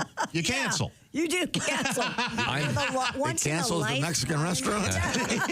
You can't cancel the Mexican restaurant. I'm actually. It is a good time. I am actually going to be in England that night. Oh, wow. There's no way you're going to see the Sabs. No way. Well, no, it's that's in Birmingham. I'm going to be in London that night. But yeah, it's impossible to get Is those. Ozzy mobile? I thought that he was sitting down now. Well, he can sit down and still rock. Look at Peter Frampton. He's rocking. You're absolutely right. Come on. You know, the thing with Ozzy, too, is they could Hannibal Lecter him out on a dolly and just lean it up, and he could say, and it would fit. It would kind of fit like the... That would be, that would be a great idea. Isn't there a...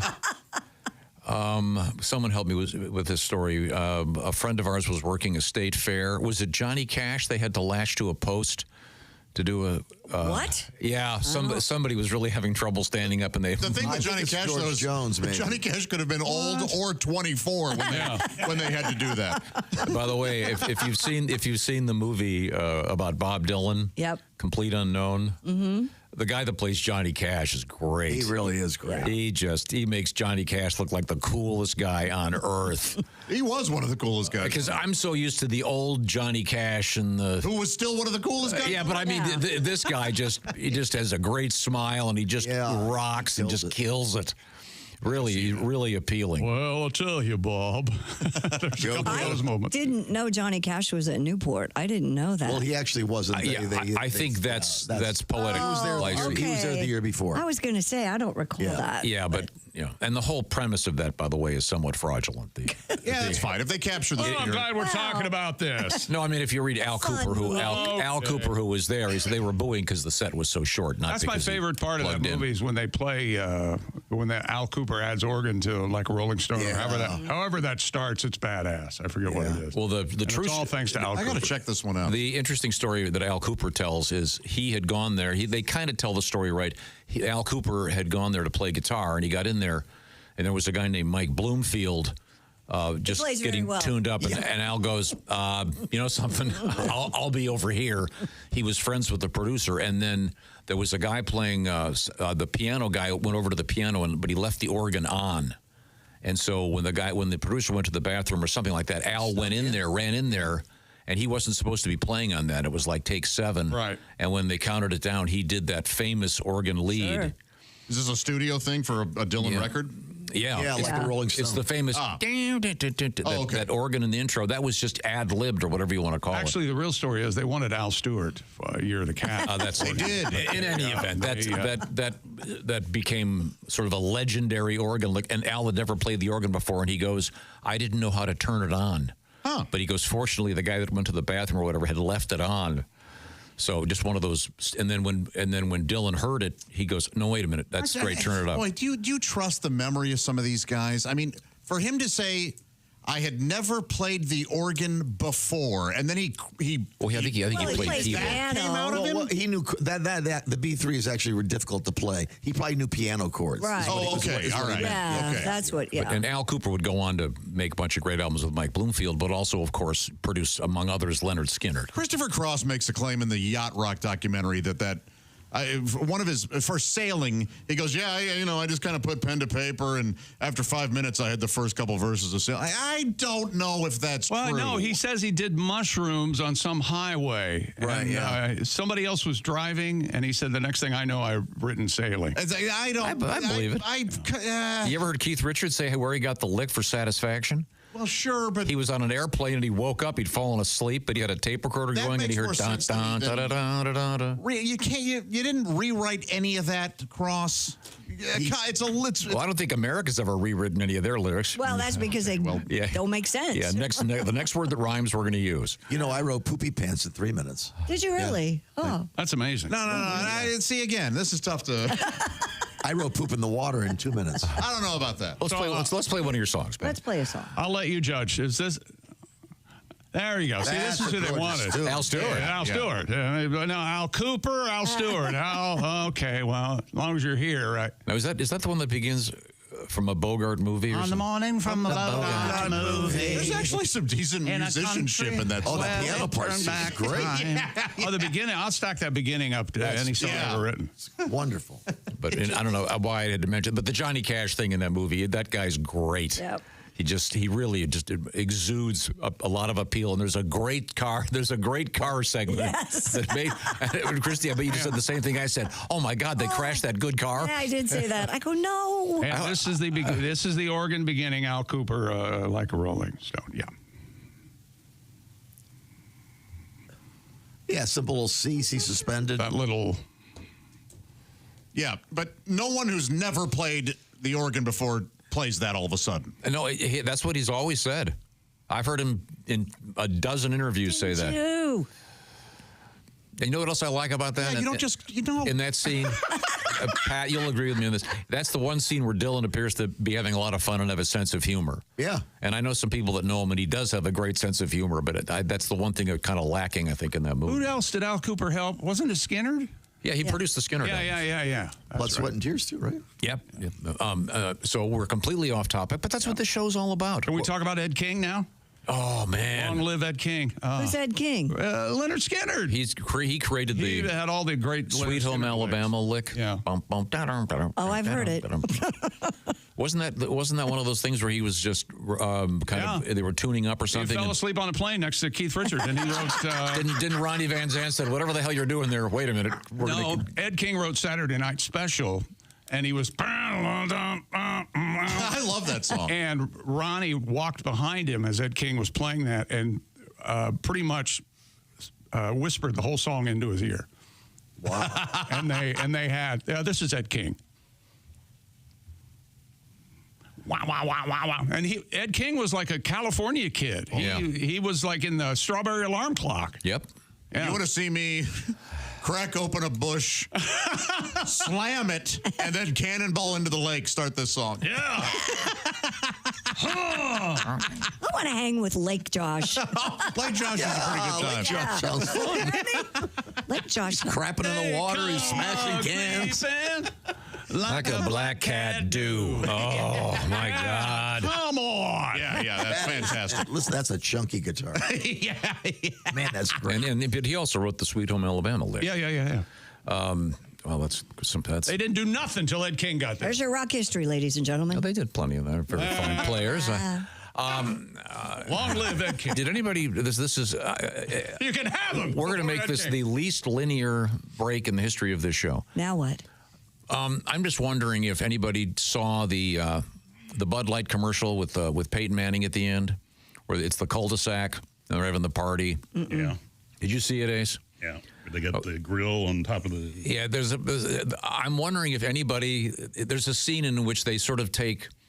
How would you describe it? They look like leaf blowers, but they put beers in them and shoot them. Like a beer cannon? And they're shooting them to the neighbors to bring everybody to the neighborhood. It's just one aspect of this commercial, and it's so funny.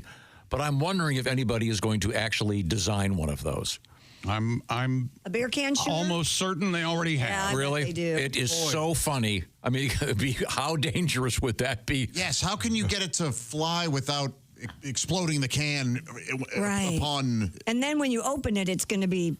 Who cares? But what a great time. You're at a party. Wait a minute. Yeah. Get the beer can shooter. Hey, Mondor, back up. Boom. That and that cooler that they have at the end where Peyton goes, it's going to be a little bit. Did Peyton make the kick? No, he lost. He did? Okay. His Eli got that. And then at the end of the break, they show Peyton towing towing his brother on the thing down Bourbon Street or whatever. Eli won. Yeah, that was great. Well, the Mannings are everywhere, aren't they? Yeah, well, Peyton's a great guy. Just wait till Peyton's son starts playing football in college. I wouldn't be surprised if they've already put the bid out. No, he was at the Pro Bowl. Yeah. Marshall's like 13, 14, and he's got game, I guess. Yeah, he does. He did look great. Cool. The headline I saw that he was throwing dimes at the Pro Bowl. Can you imagine? Wow. Now that's good, Tom. That means that was good stuff. Oh, throwing dimes. Hey, the NFL offseason is not going to be an offseason very much longer. 2 weeks. That's right. The Combine in Indianapolis. That kicks off. Free agency follows on March 10th. And then the workout program's April 7th. Oh, my gosh. I've been stretching every day. You're darn right. Yep. You gonna try out? Oh, yeah. Can anybody walk in and try out? I don't think that's the case. Thankfully, I'm not just anybody. Great. Yeah, you can get in. And it's been announced that the ownership transfer of the Minnesota Timberwolves must continue as originally planned. An arbitration panel had ruled that controlling owner Glenn Taylor must cede control of the NBA club to the new partners, Mark Lowry and Alex Rodriguez. Yes, that Alex Rodriguez. Oh, I'm glad he did something good with all that money. He's thrown by the size of the basketball. Yeah. The baseball guy. And speaking of basketball, Luka Doncic had 14 in limited playing time during his debut with the Los Angeles Lakers. 132-113 win over the Utah Jazz last night. And the Hillbillies call it La La Land. Ever been to La La Land, Tom? Ever? Stupid world record. Fruits and nuts, And the world record, David Rush has broken his own Guinness World Record for the most bites taken out of 3 apples while juggling in 1 minute. All right. Can't be easy. Yeah, when you hear the number, it is in fact staggering. Rush.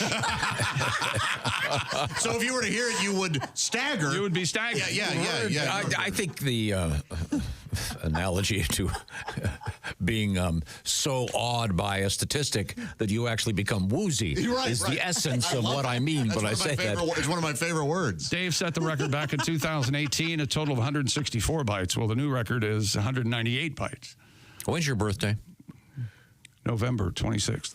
Should I fly David Rush in for your birthday to set a world record? I'd like a day off for my birthday. That'd be great. I don't understand why David Rush breaks his own records. He's already got the record. Well, because he was in England at the Guinness World headquarters, and so he did a bunch of them while he was there. Okay. All right. This is one of them. Christy? They asked if you took his family. I hadn't gotten to that part of the story yet. I'm sorry? Since the successful attempt took place, do we have video of this? Are we going to have to sit down and watch this? Yeah, do we have this? As he's juggling the apples, it's so disgusting because he takes a bite of the apple, then spits it out. I see why you like him now. You like that hairline. Wait a minute. Are those bites? Yeah, he takes bites, then he starts spitting them. See, there, look at this. He's biting and juggling, so this is so difficult. He's not easy. And he says this is one of the most difficult things he's ever done. And how does he? Oh, it's so disgusting. But he's spitting out the apple. He really just kind of scrapes the apple with his teeth. I don't really see. But it counts. I couldn't take this many bites out of 3 apples in a minute, not even juggling them. I mean, that is a pretty tough thing to do. He said chomp, chomp, chomp, chomp, chomp, chomp, chomp, chomp. It's a difficult thing to do at its core. It's got good teeth. Wait a minute. Sorry. Oh, I heard him. At its core, you said? Yeah. Oh. Yeah. Thank you. That's what I said, at my core. After... Come on. How good is this? Oh, it's the best. Where's my... Oh, there we go. Like a black cat do, as they say in the song. He's actually performing that trick at this big apple festival. Well, it's actually more of a gala, but it's a... Wait a minute, you got another... Hang on. I just did it. It was lacking. I saw that. I heard a gala. A black gala cat apple? do. Is that an apple? Man. I'm not up That's to his speed on favorite apple. Oh, no, you know about it. You aren't up on your apples? You know what? I like this guy. I'm gonna start doing it. No, you know about it. I'm gonna start doing that to my stand-up act if something doesn't really work. No, you guys get that. You enjoy that. No, stick with you know Not about all of it. you. Yeah. Not all of you are that What dumb. kind of apple are you promoting? Gala. Gala. He's a big gala guy. I'm a Honeycrisp man. Me too, Honeycrisp. Those are delightful. What about Fuji? What about Fuji? They're delicious too. Tom likes Fuji. They got a blimp. I know that. No, Fuji on that's McHale's not- Navy. I haven't eaten a Fuji. Oh, I love Fuji on McHale's Navy. One of my favorite I can't shows. help you enough, can I? That's You're supposed to go. You know that. Yeah, you know that. I know I can't get one. I get it. I'd like to see. Your mouth. I've got an idea. I have an idea for Mr. Rush. He had an apple joke. For David Rush to do this thing with the 3 apples. He doesn't want to hear it. Substitute for one of the apples. This would be a rock. No. A round, like a pool table ball or something. A pool ball. Pool ball. Well, not like a beach ball. You see what I mean? A pool table ball is... You're going to break his teeth. You know what I'm saying? It'll be over the headphones. No, see, it's like... Is there any quality control that listens to this before we send it out? I'm a communicator, Josh. I don't want people to be confused like when you're talking. No, but so he's got 2 apples and a pool table ball. So he's got to know which one is which, or he's going to break his teeth. I bet he could do it too. That's something. Yeah, that's an act, General. Okay, because he's a world-class juggler. You know who else is a world-class juggler? Hey, we'll be right back. Sean Morey. We'll be right back. Yeah, okay, we're coming. He just wanted to mention. It's like we're not even here. Coming up, we have new baby names that are all terrible. That are all terrible. Yeah. We are in the O'Reilly Auto Parts studios. This is the Bob and Tom Show.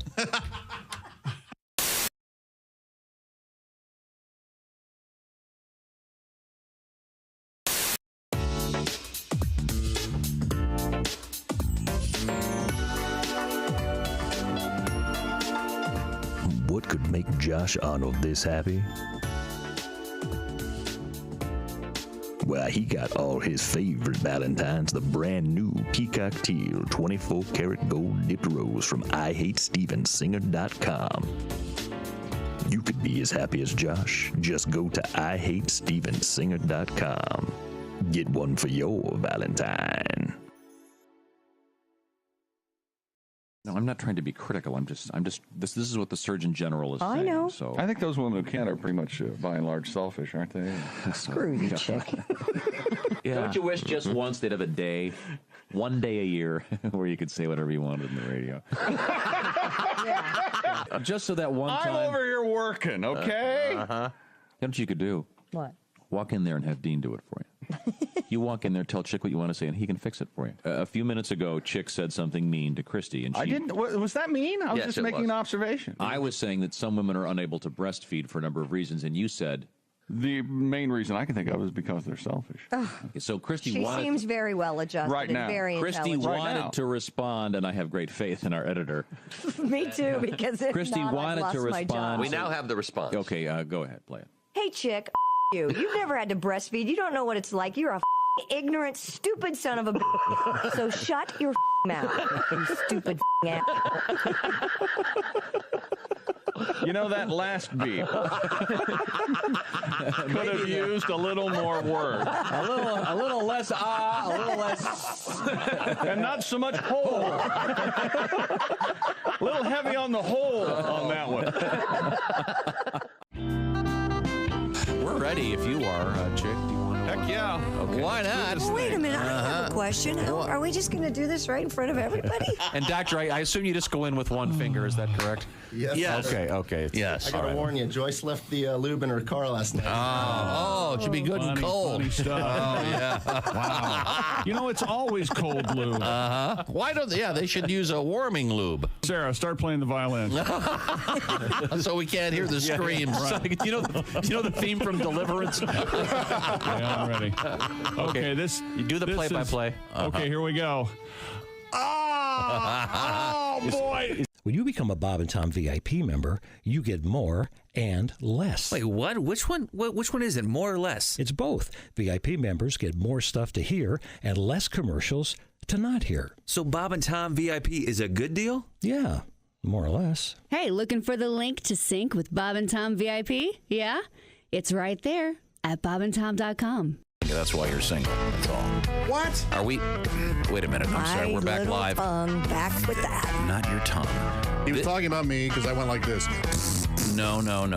I'll tell you what it was. You see, you're not even aware of what you just did. Welcome back to the Bob and Tom Show. We're live in the Napa Auto Parts Studios. Coming up, our interview with Donald Fagen. You're from so Steely Dan. stupid.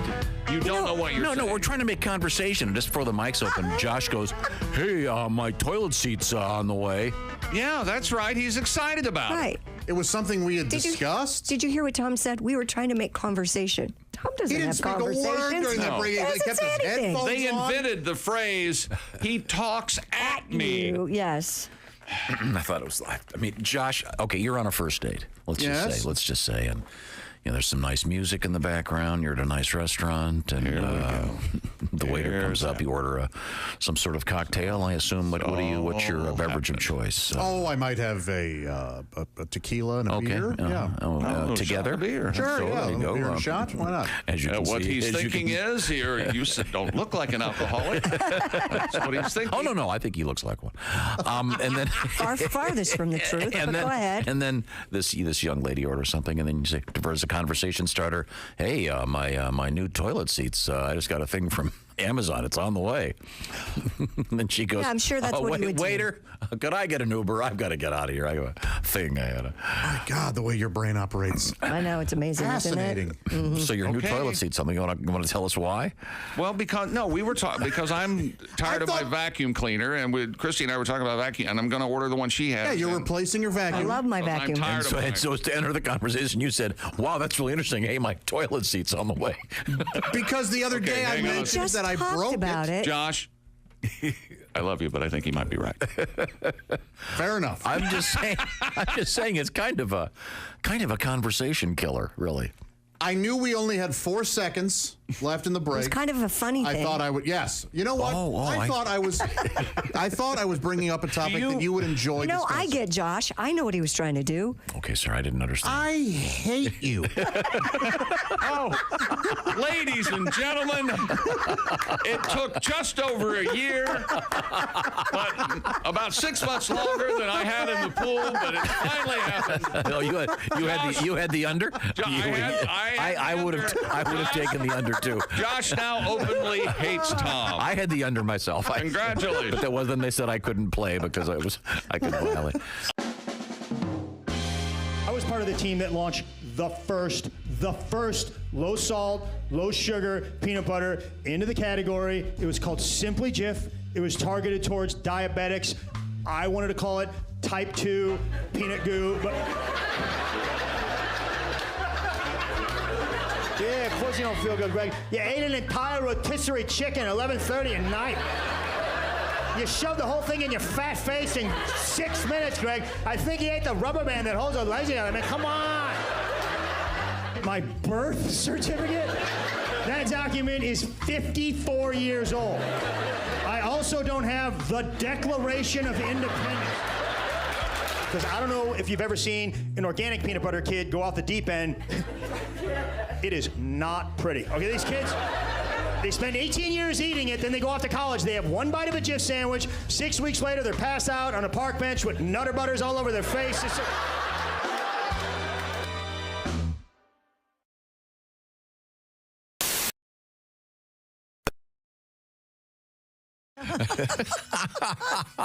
I'm going to tell you about the Doobie Brothers coming to town and how to win some cool tickets for something else.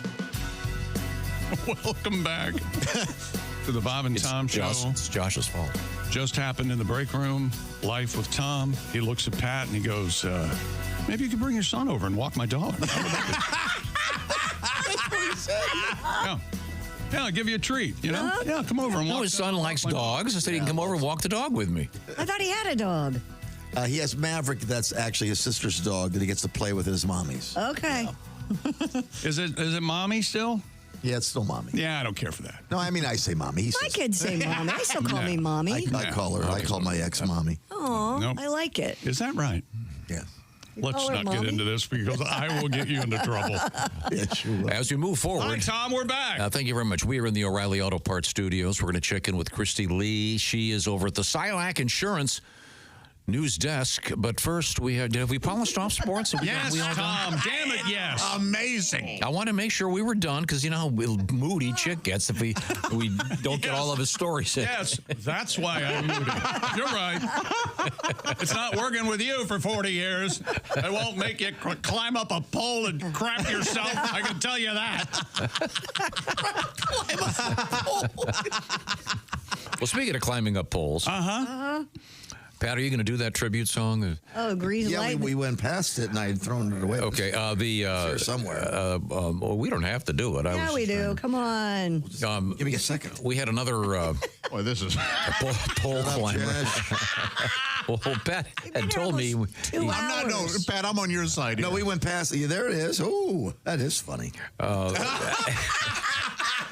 The Philadelphia Eagles fans celebrating their big Super Bowl victory. win. Yeah, it was a big win. only the way the Philadelphia fans came. Yes, out in the streets, running amok. And Havoc, mayhem. And we had some great video of knocking down a traffic light. And stomping the hell out of it. Taking And Tom, of course, because he's a partier. He's a troublemaker. Oh, someone's going to get electrocuted. Well, they even messed up the Nollins polls because they're so old. So they've done a lot of damage. My people, my Philadelphia people, because Philadelphia Eagles fans are fanatics. They're over ecstatic and problematic. That's why we need grease light poles. We'll need some cans of Crisco and extra police. Oh yeah, Grease light poles. Oh, grease light poles. Eagles won the game. We're gonna need some grease. Oh yeah, Grease light poles. Grease light They're poles. gonna hit the streets if the winner get beat. We need some crowd control. Better grease them poles. Grease light poles. New Orleans poles, well, they're quite old. Oh yeah. Grease light poles. Grease light poles. Climb those poles and they'll bend and fold. Oh yeah. Grease light poles. Grease light poles. Crash to the street if the winner get beat. Right in the garbage cans. Go the Eagle fans. Grease light poles. Oh, when those fans go climbing up. Yeah. Oh, when those fans go climbing up. Everybody. I'm gonna be laughing my ass off when the cops put on the cuffs. Hey! Woo, destruction! Woo! Yeah! Civil unrest. Did they flip any cars, set any couches on fire? None of that we saw, but certainly they took over a trash truck. Yeah, they did. Okay. Partied on top of it. Well, we'll see what else is going on over there at the Silac Insurance News Desk. Christy, what's happening? If you're just joining us, we've spent half the morning talking about scrotums, breasts. A hospital authority in Hong Kong says a patient found gauze in his scrotum 2 months after his operation. According to the South China Morning Post, the patient had undergone testicle removal surgery. I see. 2 months after the Wait a operation. minute. Is that They took his ball out. 2 months after the both operation. of them? I don't know. It doesn't say both of them. No, that would have been testicles. Testicles. Oh, This okay. was So one. just the one. Okay, I'm sure it was Jesus. probably a serious issue, unless the guy's lucky number was 1. 2 months after the operation, the man noticed discharge from his scrotum and punctured the area himself, revealing a white material in the wound.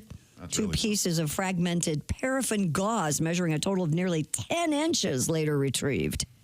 So it's like one of those magician scarf tricks. So he had a testicle removed. Well, that's. Yeah. I heard he went in for a root canal. Yeah, well, some doctors are better than others. Yeah. So same matter to a guy that went in for an eye exam. Hey, doc, what the hell? And residents of Do you suppose the first time he pulled it out, he went, ta-da? Well, I hope not. Residents of Newcastle, England, are outraged that the restaurant chain Hooters is expanding into their city. I bet they're not all. Not all of them are complaining. The Guardian reports a Hooters location is opening in the city center in March, the third location in the UK after Nottingham and Liverpool. Locals, however, appear to be balking at the idea. Jen Bagelman, a professor of geography at Newcastle University, Jen Bagelman, told the news site, quote, "It's horrible. We can do better than this." An earlier plan to open in Newcastle in 2015 was foiled. Wait a minute. What's the last name? Bagelman. Jen Bagelman? Jen Bagelman. How Jewish can you get? Bagelman. An earlier plan to open in Newcastle, England in 2015 was foiled after opposition from Northumbria police, who claimed it would attract more stag and hen parties, which could lead to a rise in crime. I love the name hen parties. Yeah. Well, stag and hen, right? It's yeah, it's very British. Yeah. Right. Stag and hen. Yeah, hen parties is always hilarious. That's the equivalent of a bachelorette, right? Right. Yeah, bachelor and bachelorette party. Yeah. And the stag party is the. They also like the do over there. Yeah. You come to the do tonight. Yeah. Remember stag films? That's what they used to call. Sure. And was Naked Deer was Playboy originally called? Wasn't it? I don't like think originally called Stag Party. I don't think it was. I think there was a magazine called Stag Party. Somewhere along the way there was something Stag Party. Stag Party and Gent and. But I know when I would have some of my wet wick, my theater buddies over, my dad would call it something similar to a stag. Rhymed, did it? Boy. Hey, Cindy Josh is having one of a stag party. They're on the roller skates again in the basement. What was your dad's first? What was it, Fred? What was it? Larry. Larry. I'm sorry. Did a roller disco in your basement? My brothers and I would do. We would roller skate in the basement. We would roller skate in the basement. To what song? To ABBA? Oh, whatever. Yeah, we had. Please tell me it was ABBA. It was. ABBA. Some of it was like Bon Jovi's "Slippery When Wet" because that was like the first record we got. As He's a kids. cowboy. And Pac-Man Fever. Yeah, whatever we had there. You just go in circles and circles. And there was a pole, and you would grab the pole and swing around real fast. And with you and your three brothers, your dad would be able to go, well, I hope one of them's heterosexual. Yeah, jeez. Maybe one of them will give us a grandkid. Well, you're saying the people in northern England are upset about having. I see you in in hot pants shorts doing that. I don't know. I mean, those 80s tight. Sure. Yes, Yeah. I had the With the coach's tube shorts. socks? Man. Yeah, and the coach's tube socks too. Yeah. Not an ounce of cotton in those shorts. 100% polyester, man. Yep, coach's shorts. This says hit you about mid-thigh. There's one successful Hooters in the UK. It's been open since '98, and Is it's that the in Liverpool one or the Nottingham. Nottingham is the. They don't pronounce the H. Nottingham. No, it's Ooters. Oh, Hooters. Oh, okay. So sorry. Hooters. I think it'll be great to have a Hooters there because that way you'll be focused on something else. You will notice that the waitress has 4 teeth missing. Oh, there it is. A little British humor for you. He's clapping. He's applauding himself. He's chuckling and applauding. You see, This is a new level. It's the running. Doing this broadcast by yourself. I'm trying to get, every time you do a story, every time there's a story out of England, I'm going to mention poor dental hygiene if it's the last thing I do. I am not going to quit. He doesn't need the, you know this. He's killing it. He was applauding. I loved it. And what did we learn the slang terms for breasts were in England? Anybody remember? Chebs. Baps. Yorkshire knobs or something. What is it? Yorkshire knobs. That's right. Boob slang in England. I looked it up. Bristols. Bristols. Through penny bits. Oh, that's very Yorkshire puds. Puds. That's what Yorkshire puds sounds like one of the local the intramural sports team. Yeah. Oh, we're the Yorkshire puds. Big old band. We're the Nads. Our cheer is go Nads. Get it?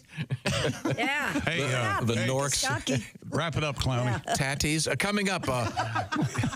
Tatties. And Chebs. Coming up. I have never applauded myself. I don't think I'm ever going to get over a new level, you said. We have a couple a new guest we're going to meet. I'm very excited about it. Doesn't need us. Mark Chalifoux. It is Chalifoux. A shall, I think, but we'll find out. Chalifoux, like Foo Fighters? I told you to break. It seems like an hour ago. Okay, good. We are in the O'Reilly Auto Parts studios for now. This is the Bob and Tom Show.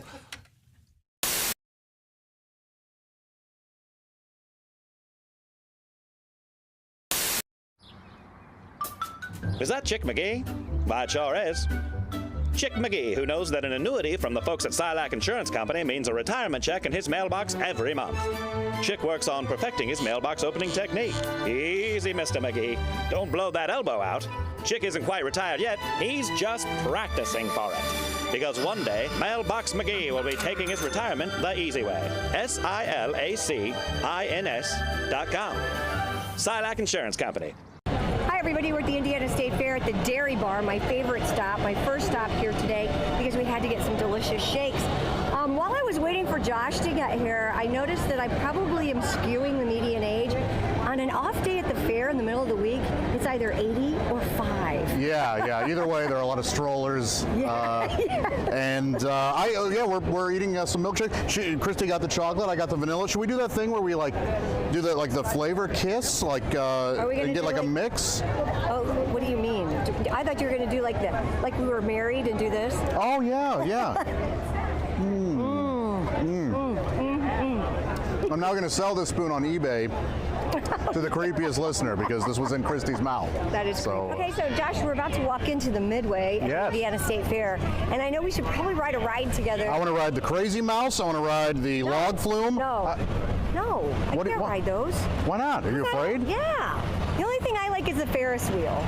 No, that's the only thing I'm terrified of. We're not riding the Ferris wheel. We gotta ride the Ferris wheel. You're never going to get me on that. Oh, yeah. Oh my gosh. I genuinely do not like this.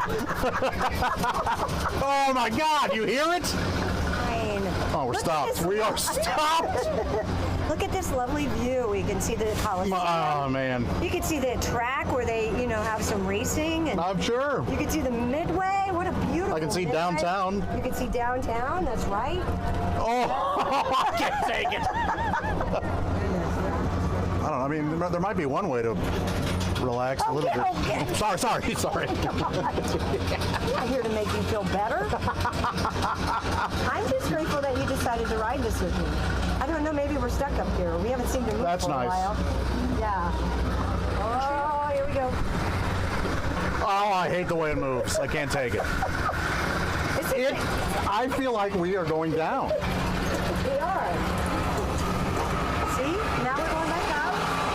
Very nice. Oh! We are swaying far too much. We are not swaying, Josh. Ooh. We are not. All right. Oh, we're done. Oh, damn it. Josh, I'm really sorry. I had no idea that really would get to you like that. You know what I'll do? Since you did that for me, I'm going to ride one of your rides. Oh, you really like that, didn't I? Maybe I shouldn't do that. No, I don't really want. I'm backtracking. No, I didn't mean that. I didn't mean it.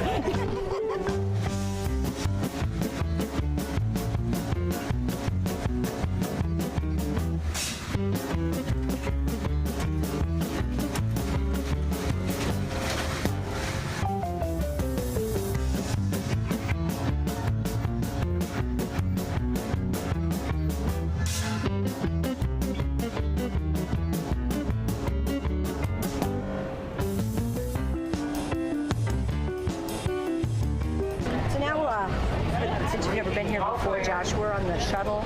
Yeah. This is the, powered by a tractor. If you're really into tractors and you've never been to the state fair, since I have to leave soon, you ought to go to Pioneer Village because there's a great John Deere exhibit. Okay.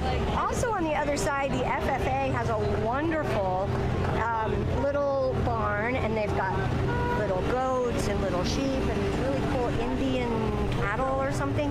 And you can feed them carrots, and they're just adorable. There's also the Department of Natural Resources.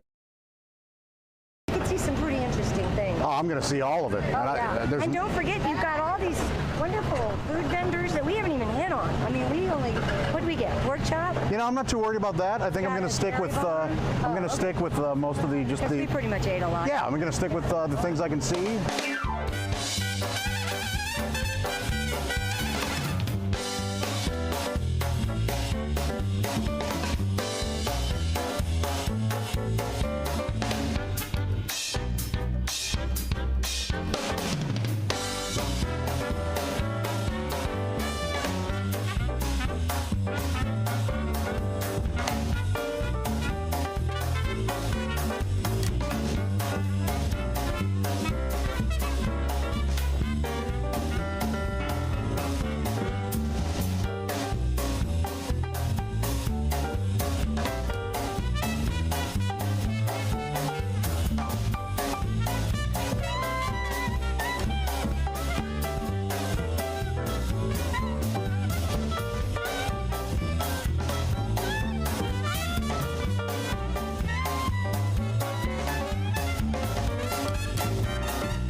Buckeye fans, Ohio State Buckeyes celebrate the victory. If you're still basking in the glow of Ohio State's win and the college football championships, we've got something special just for you. It's a full-sized, officially licensed college football playoff national championship football, priced at just $129.95. Available only at Nyco Sports. Call 800-345-2868 or go online at nycosports.com. That's NIKCO sports.com.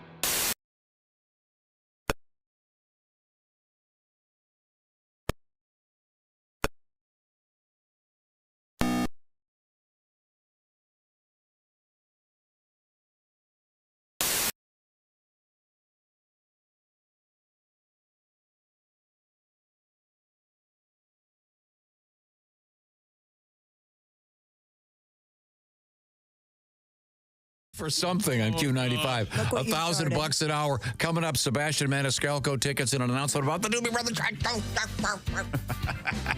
Welcome back to the Bob and Tom Show. Christy Lee at the Silac Insurance News Desk. Hey. There's Josh Arnold at the I Hate Steven Singer sidekick chair. Hi. There's Pat Godwin. Hello, Ace. Hey. I'm Chick. Hello, Tom. I applaud you, Chick McGee. For not leaving. No, I can't wait to see how this all turns out. I can't go anywhere. So the wheels fall off. Where were we? Oh, I know. We are going to check in with the sporting scene once again as we hook up with comedian Costaki Economopoulos. Costaki has been throughout this season our NFL correspondent, and there he is. Hey, Costaki, how are you? Great. Morning, guys. How are you? Hi there.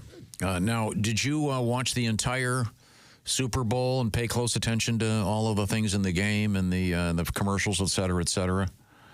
Yes, sir. I woke up at 4:30 local time in West Virginia and drove 2.5 hours to Columbus and took 2 flights and got a ride from the airport and got home in time to sit myself on the couch and watch for the whole. It was great. It was great. All right. Okay, good. Well, great. Oh, your thoughts? Yeah, usually to see a Chief spanked like this, you got to go to a Village People after party. Okay, Costaki, that joke is so good I didn't even laugh. You should just close right there. That is timely and great. A Village People after party. Wow, can you imagine the smell of the Astroglide? Yeah, what year was this? What? Yeah, it seems like a throwback. I saw by the way, I saw the Village People once. I mean, and it was great. Like in their absolute heyday, I had no idea. I was dragged to this event with some people, and all of a sudden, these guys come on. I was dragged. I didn't want to go. No, I'm not kidding. I had no idea. Disney World used to do these things where they'd shut down the park early, and they'd bring 5 or 6 bands in, and I had no idea. It was disco night. And all of a sudden, it was great. It was so. I'm laughing the whole time. What is going on? There's a guy up there. There's a leather biker. What is? And then they became huge. Who knew? Oh, yeah. So, did you have any predictions for the game? I can't remember who you thought was going to win this thing. Well, I thought I said you shouldn't bet against Patrick Mahomes. Turns out that was wrong. You should have. You won if you did. That team got smashed. Last time the Chiefs took a beating like this, Andrew Jackson was president. It was tough. Yeah, I would have stuck with the Village People. And actually, comedy as opposed to the slaughtering of the people. Westward expansion was a cruel mystery. Yes. They put a fork in the Chiefs in the third quarter, before Andy Reid could grab it to stress eat. See, it was early. He's a big man, you see. He's big. The Chiefs had a terrible time in New Orleans. They were like a Mormon with a shellfish allergy. See, that would be bad. They'd hate it there. They would hate that. Yes. All right. Travis Kelce had a tough game. In the first half, the only Kelce catch we saw was Taylor Swift.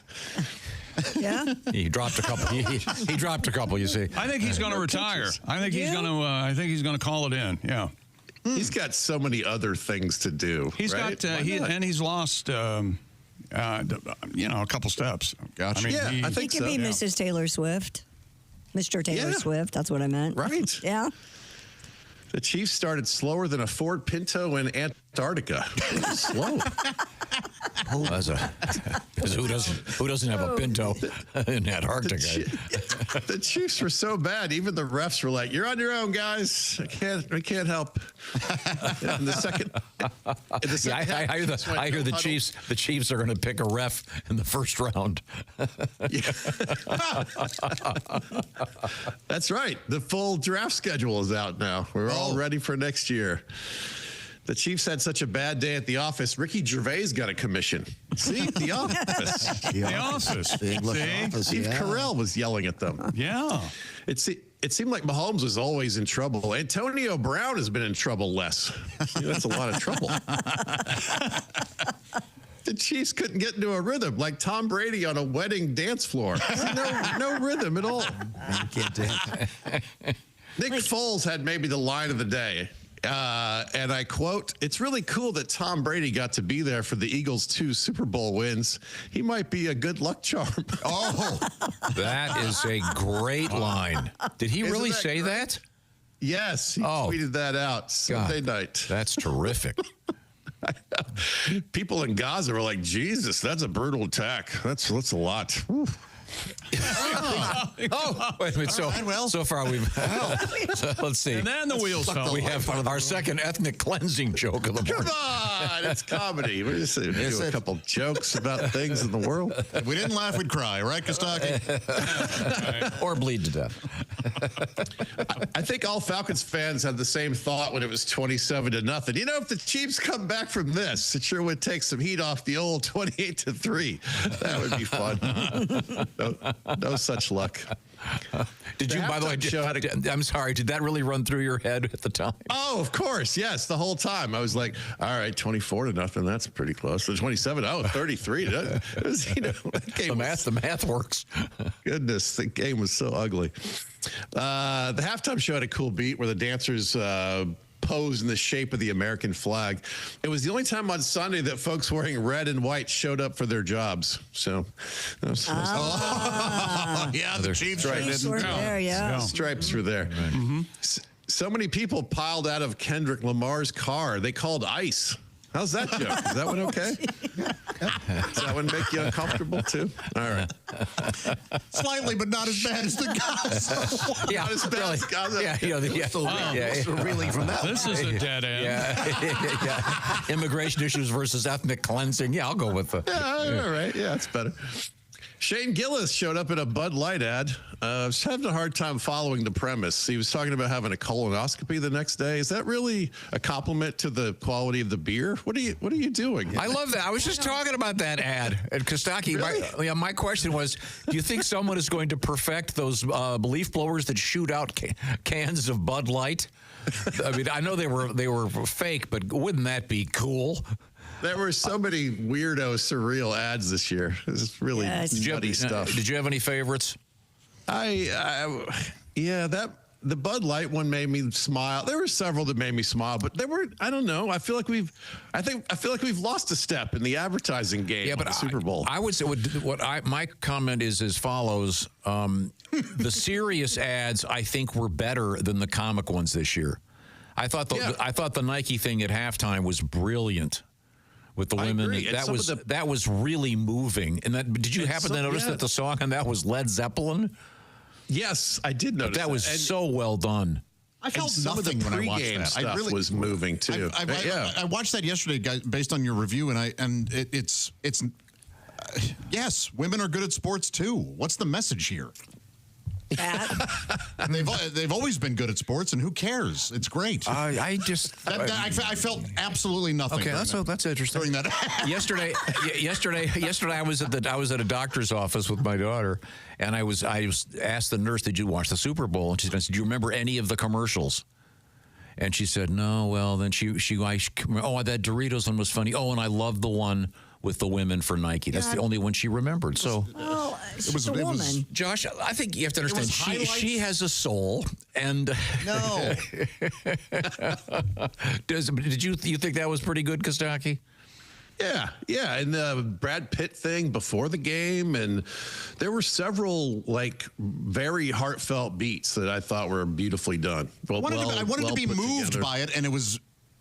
And then all right, yeah, Nike, terrific. Way to take a strong stance that women are good at sports. Hey, sorry. How did you feel about the Tom Cruise intro to the game? That was I thought it's well produced. I thought well written, well produced. Some of it was good. I thought. Did you see the preview of Mission Impossible with Cruise on the wing of an airplane? That was cool. No, I didn't see that. Yeah, that's I missed that. How the hell did he not fly off the wing? I felt nothing. Movies can do whatever. We got it. I pointed out. Josh, if you had a soul, you felt nothing. Isn't that the best music though to go with the movie? I mean, the music makes that movie 10 times better, don't you think? Oh yeah. Dun dun dun. Oh yeah. Absolutely. Well, Costaki, thanks for a great season. Yes, thank you guys. And do you have a closer? I'm sorry, did I step on you here?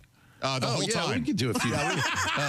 For a good 6 minutes. Yeah, at least 6 months. Excuse me, I've got to applaud myself. Lifelong Eagles fan Bradley Cooper introduced the team. Boy, I'm glad something fell right for Bradley Cooper. That's good. Yeah. The Eagles beat the Chiefs so badly, they're going to have to give them casinos now to make up for it. There's another one. Wow. Again, I would have stuck with the Village People thing. That was so good. No, I like that one. Leave it right there. Yeah. Philly fans are famous for climbing light poles, which is the closest they come to getting any perspective. See, they get up above everybody. Again. That was just one joke too many, wasn't it? All right. Wait, one more that's not Super Bowl. How about that? Okay. Okay. In 2026, the Steelers are going to play in Dublin, they announced this week. Fitting because in Ireland, they're used to watching football without a quarterback. Good night, everybody. Yeah. You see there? I saw the quarterback's that. a little... Yeah. Yes. You were right, Tom. Should have closed after the first one. The Village People again. Costaki, can you call us when you finally get a good date and let us know how it goes? I know that you've been looking. When you finally get a good date? He's looking for a lady. I would never call again, Costaki. You poor man. Don't listen to him. This is all helping. Thanks, Costaki. Great stuff. We appreciate it. Thanks, guys. See you, man. Costaki. This portion of the Bob and Tom Show brought to you by? It's brought to you by my buddy Steven Singer. Of course it is. Steven Singer Jewelers. 3 days till Valentine's Day. Yep. Okay, well, I don't know. I guess it's time to do it today. Is that what you're trying to tell me? Yep. I don't hear the clock ticking. Oh, wait a minute. I hear the there clock it is. ticking. That means that Valentine's Day is coming up just around the corner. Without exception, that's the worst sound effect we have. We need to do better. Than a clock ticking? That's awful. It sounds like someone going. That's the actual sound of a clock ticking. It needs to be better. Okay. Sorry. Do better, Tom. Okay. When you do better, we'll do better. Okay. How about that? That's a pretty low bar. Steven Singer Jewelers. Steven Singer, he's got a bunch of great stuff for Valentine's Day. Get the orders in before 2 o'clock today, and it goes out this afternoon. I'm talking about 2 o'clock Eastern Standard Time. So I would act right now, get this done. Among other things, Steven Singer has the new roses. He's got a bunch of options on his website. The newest one is the peacock teal. They're calling it kind of a seafoam blue / turquoise with hints of other kind of Caribbean colors. There's one over here on the table, and these are gorgeous. And I know that particular one is $79, comes with a beautiful box, and of course the shipping is free. Also, what else is out there besides a rose that will last forever? Lots of bracelets, necklaces, earrings, etc., etc. You can't go wrong with a bracelet. No, the At Last one is perfect. And it's great value, by the way. He's got a special necklace that his wife helped him design that's really pretty. It's all about true love and Valentine's Day. And I'll say this, Valentine's Day, of course, is Friday, which means, and I'll put this to the boys out there, fellas, if you blow this, think about your weekend. If you ruin From now on, let's make it a rule. If you say, if you blow this, you can't pause that long. Okay, sorry. What I'm saying is, if you fail to act on Valentine's Day, there you go. You are going to have a really bad weekend. If you are smart and you go to IHateStevenSinger.com right now, we're going to have a great weekend. You might want to extend the earlier analogy. Never mind. I'll let you fill in the blanks here. Steven Singer Jewelers. You find him at IHateStevenSinger.com. IHateStevenSinger.com is the place to go. Christy, what's coming up? Besides, we have a special guest we've never met before. I'm very excited. And we have a lot of Valentine's news, including Domino's, Taco Bell, and White Castle all jumping on the Valentine bandwagon, so to speak. All right. Well, we'll find that. We'll meet Mark Chalifoux in a matter of moments. We are in the O'Reilly Auto Parts Studios. This is the Bob and Tom Show.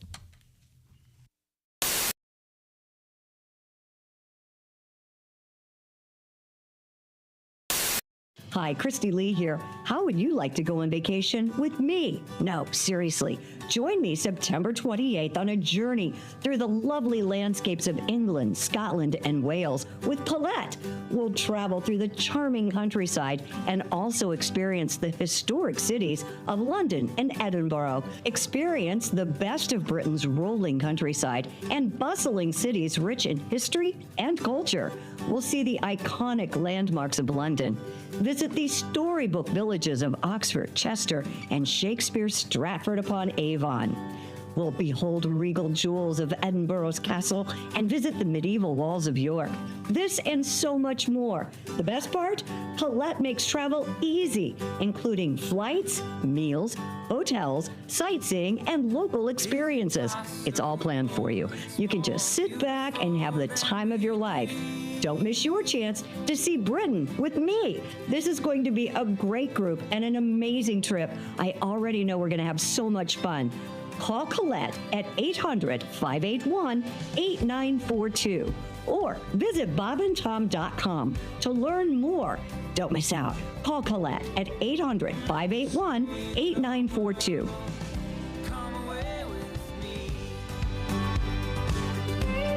One, two, three, four. Oh, you're gonna paint that barn tonight. Oh, down beside the lantern light. Oh, you're gonna finish all your chores, black bonnet girls. You make the Amish world go round.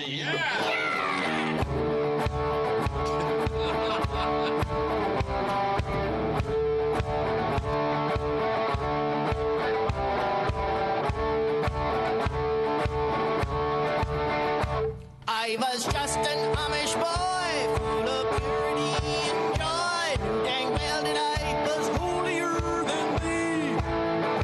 Left alone with cousin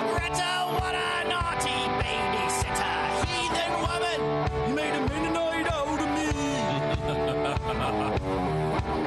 Yeah, yeah.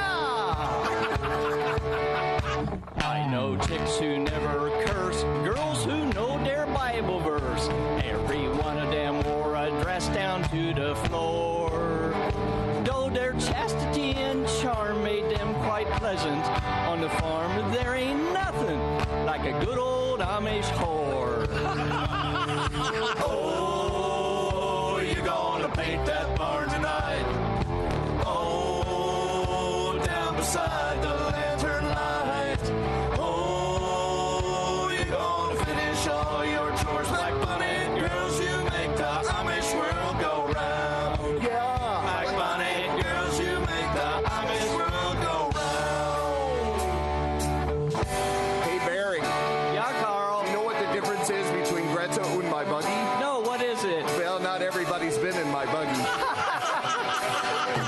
I've been on my knees all day. All I do is sit and pray. Thought I saw the Lord. I can't really tell. But I knew from the beginning with this lust and all this sinning, like by the girls and me will surely burn in hell. Now take this, Bob and Tom. Oh, you gonna paint that barn tonight?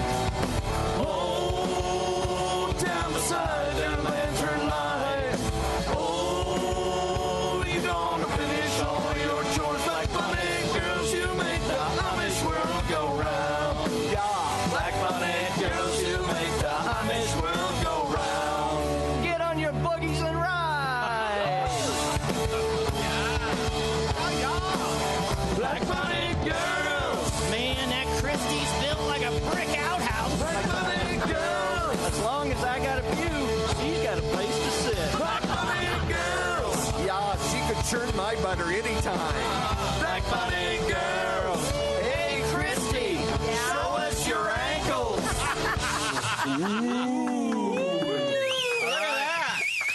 Hi. Oh, The electric. When you become a Bob and Tom VIP member, you get more and less. Wait, what? Which one is it? More or less? It's both. VIP members get more stuff to hear and less commercials to not hear. So Bob and Tom VIP is a good deal? Yeah, more or less. Become a Bob and Tom VIP member. First step, click the link at bobandtom.com.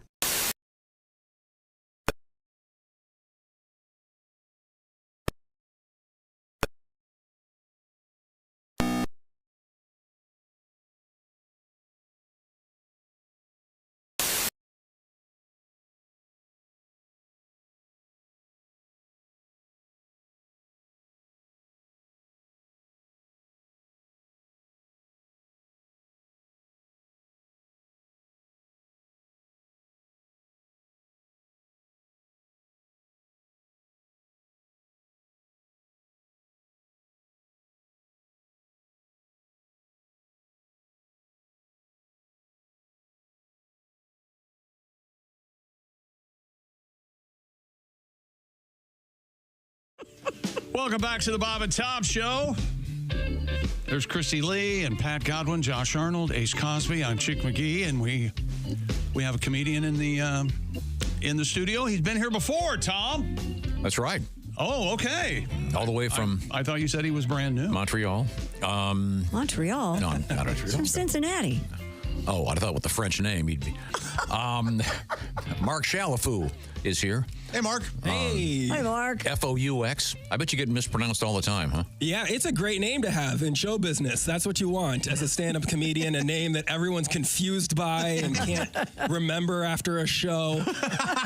That's really essential. I should have changed it like 6 years in, but now it's too late. So here we are. Well, Mark, it's good to see you, Mark. Yeah, it's good to be here. Handsome young guy, married, single, and populated. What's happening with your life? I am married. We've got kids. Oh, how many? Well, I will say that I never realized how much I wanted to have 2 kids until I had 3 kids. I've learned that. See, you should have asked me when they outnumber the parents, there's trouble. Yeah, I thought we could handle it. We cannot.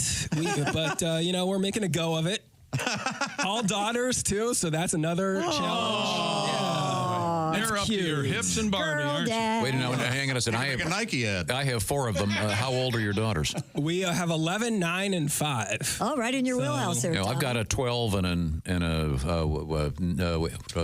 8, 9. Sorry, 12 and 9. You have to start remembering dates and math and stuff. The tell me ages, about it's it. like, you get the big one, 16 is a big one. You'll remember that. But the rest of them, it doesn't really matter. It's just a ballpark figure.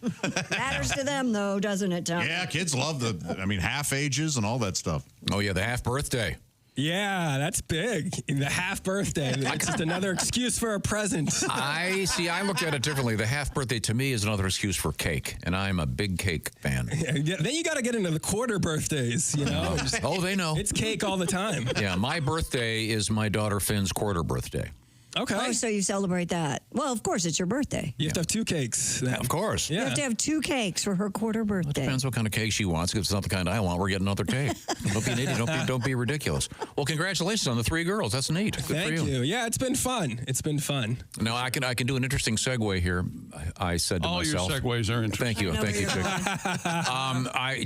Is it okay if I ask you the names of your children, or is that private information? You're more than welcome to not answer. No, yeah, you can totally ask their names. And what are their names? We have Madison's the oldest one. She was born in New York City on Madison Avenue. So Nice. Madison, that was cute. That could have gone wrong, though. It could have gone very wrong. Do you think of someone? Yes. Yeah, West 57th, that isn't good.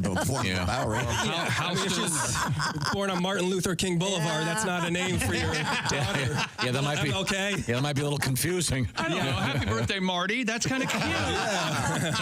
Yeah, I get to see the kindergarten teacher going, oh, we're kind of surprised. Martin Luther King Chalifoux. It would really confuse the classmates when they learn about that in school. Wow, we didn't know she was such a revolutionary figure in our classroom. I'm sorry, so we got your Madison followed by? Emma and then Chloe. So we've got... nice names. All lovely. We ran out of names is what happened. We had like an influence from a lovable grandma figure, then a likable aunt was Emma, and then we just got to weird Kardashian with Chloe. We just ran out of options. Did you go with the K or the C? We went with the C because we're not lunatics, so we did go with the C. Well, Chloe is a big girl, and she's like 6 feet tall. Oh, no She's kidding. a tall girl, yeah. Yeah, and the other ones are kind of short. Yeah, very. Like my height. Yeah.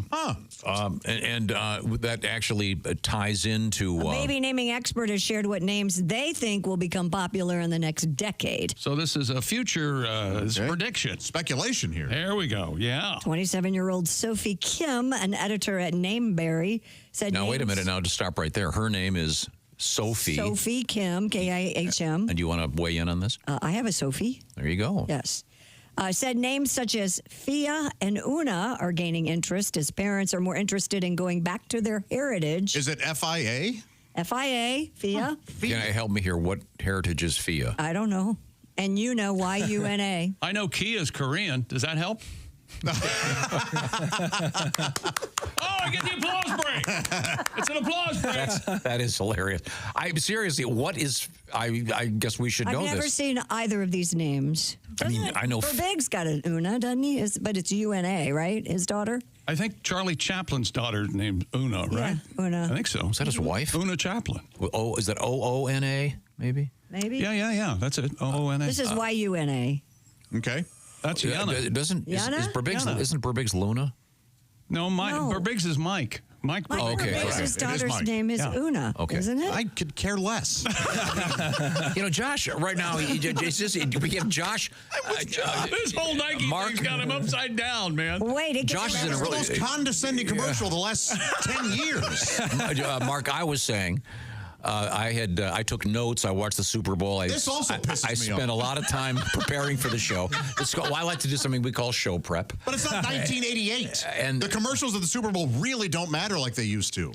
They don't. They're paying more for them now than they ever did. So yeah, that's because of that prices raise. They're paying $8 million for 30 seconds. It's kind of a cultural thing. It's like water cooler talk. The day after Even the that's Super not a Bowl, thing. when you have a I'm just asking you to grow. Well, then water cooler talk has nothing here because you drink all the water. Yeah, I'm a healthy water drinker. I'm getting a little misty over here. Remember, hang on, remember when I used to fight with Tom? Yes. I kind of miss it. So, Mark, I was trying to make the point that I thought that overall, I thought the commercials were kind of That he's made for 6 hours. disappointing. That's also the problem. I'll explain how radio works. I'll explain how radio works for those just joining us. Explain how it used to work. And then we'll tell you how it works now. Okay. Did you see the Nike commercial? Did you watch the Super Bowl? I did watch the Super Bowl. I don't remember the Nike commercial, so that can't be good for the Nike. Do you remember anything about any of the commercials? Yeah, I remember Patrick Mahomes was not very good in the Super Bowl. there you go. Oh, yeah, I did see Shane Gillis's commercial. Like, that was fun. Good for Shane. That was the one with... that was the Bud Light one. Yeah, with Peyton and the guy with the tattoos on his face. Yeah, Post Malone. Post Malone. Yeah, the big three, as they call them. Those I thought that was a great commercial. Yeah, it was good. It was a good show. See, you remembered it. That's the whole point. Exactly. $8 million well spent right there on a comedian, at least. Josh, you want to piss all over that one? I didn't see that one. Okay, why don't you watch it this afternoon so tomorrow morning you can come in here and crap all over it. What was the Nike commercial? What happened with Nike? It was at halftime, and it had this cool music from Led Zeppelin, and it was showing great women in sports, and it was just kind of I thought a kind of a serious, important thing about keeping girls in sports and women in sports. I don't know. If that was the message of it. It was just about don't quit, keep doing it. That does seem kind of antiquated in today's world. It really, to me, was very, very like, if I were a female athlete, I'd go, oh, hey, thanks for the pat on the back. I've been doing this for years. Nature names continue to be on the shut up, rise. Christy. This is... Yeah, speaking of broads, who let her in here? Yeah. I'll say, like, as a youth sports coach, I coach a lot of girls' soccer teams, and I think there are some girls that probably shouldn't be involved in athletics. Yeah. If we're going back to the district tournament, there's a couple that I would rather not see the Nike commercial. And by the way, I was in youth sports, and I didn't belong. And so there were plenty of dudes as well. Yes. But, yeah. Okay. It was condescending is what it was. Okay. Anybody She want added the nature names lighten up the room?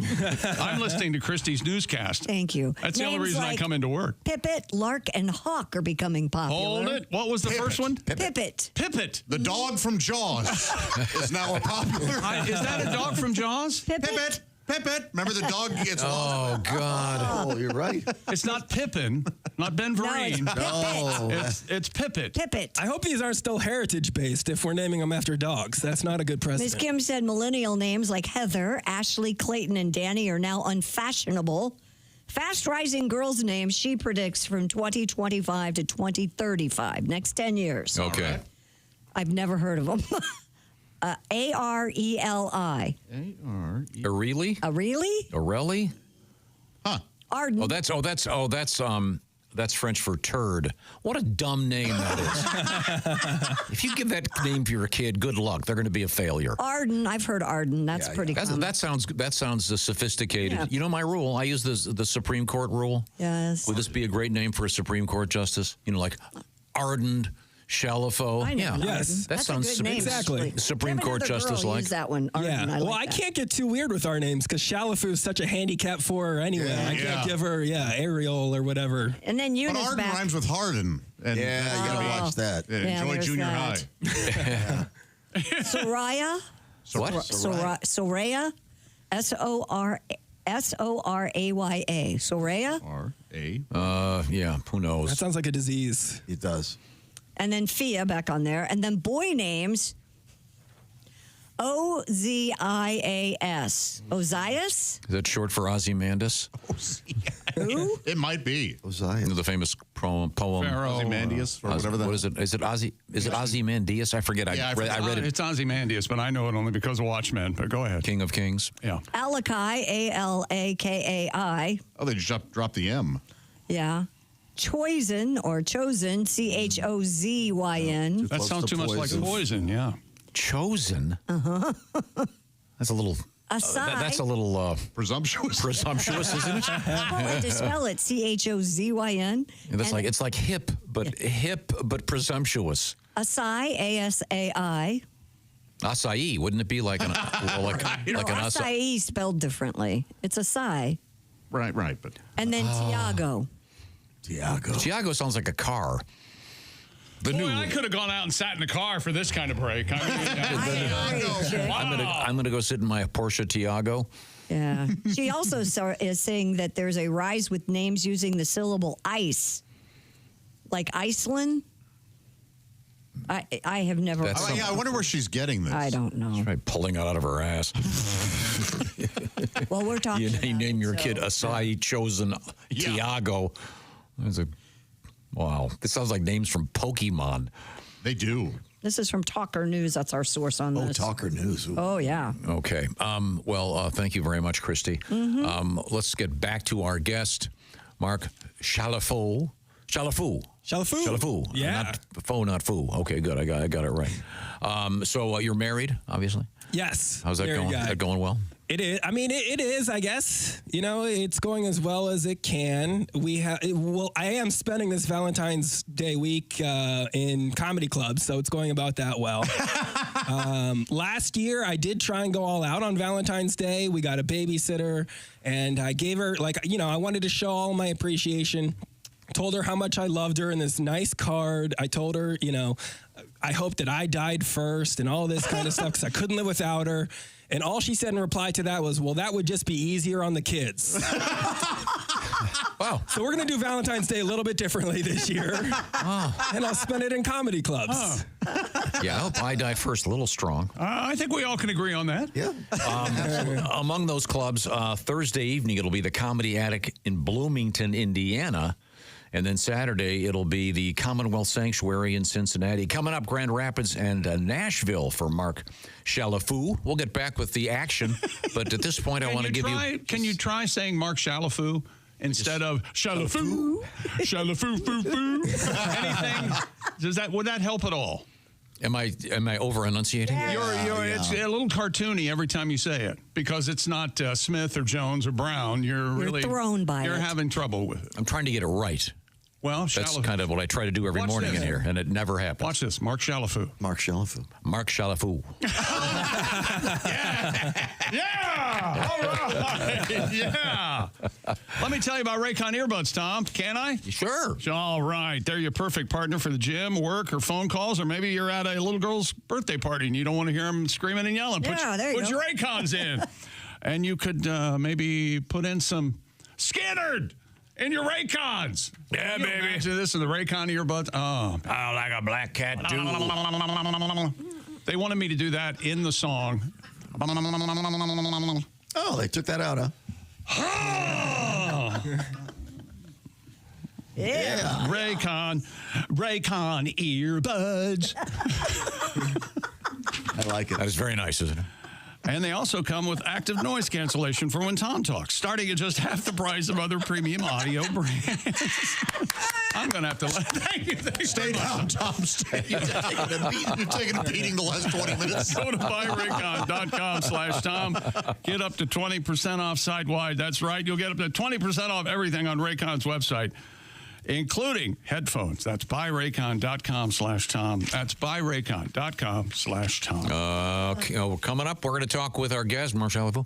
And we have some other interesting stories coming up involving Taco Bell, sex partners, and rats, all not in the same story. You're welcome. We are in the O'Reilly Auto Parts Studios. This is the Bob and Tom Show.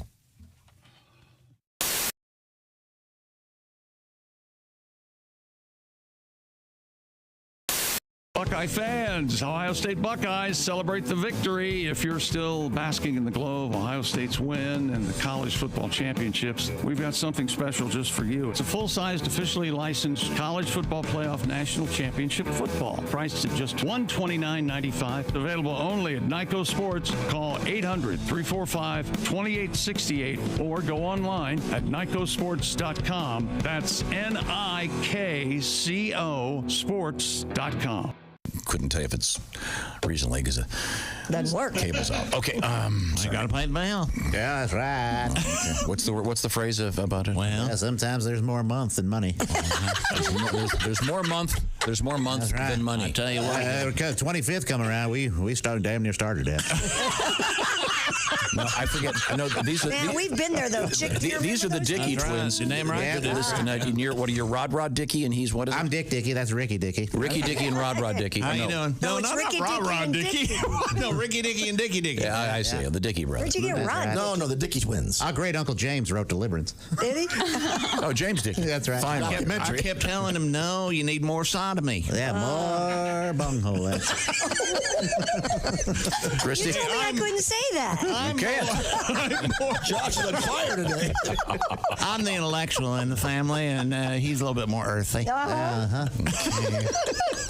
We'll get back to Health officials in I Canada. can tell you how old you are just by smelling your fingers. It's true. Try him. Tell him. Try him. Well, you're 35. He's usually right within 5 or 6 years. You know something? Josh, and honest to God, it would be worth to dress you up. Get a booth at the state fair. Yeah. They'll dress you up like Ricky Dickey. Right. Get a booth at the state fair with a straight face. Have a sign up there. I can guess your age by smelling your fingers. and see how many people. How many people would come up and go, well, this guy can't do it? And yes. God, Well, what happens when he's wrong? Wouldn't they be mad? I never. Who cares? Take his money? As Josh puts it, you're just doing it for the viral video. Are you going to take money from these people, or you're just doing it for free? You say if we can't if we can't do it, we'll give you $3 or something. Okay. The thing about the Dickey brothers, they always have their trapper hats on. Yeah. That's right. Yeah, overalls, and they're pretty educated. They're not, Now you wear the overalls with no underwear and no undershirt, right? Little side boob. We ain't stupid. Oh, can we do that next summer, please? We can do it now. We can do it for Christmas. I got my trapper hat right here. He got me a trapper hat for my Are you going to model that for the camera? I put it up on mine. I still remember when you squirted out of Mama. Oh, jeez. I thought you guys were twins. He's 5 minutes. Yeah, I remember it. I was first 5 minutes older. A doctor lifted me up, spanked me, turned me around so I could watch old Dickey Dick come out. Yeah. I heard you almost dropped your dip. That's right. Jaw fell right to the floor. That's what a man he is. He dipped right out of the snatcher.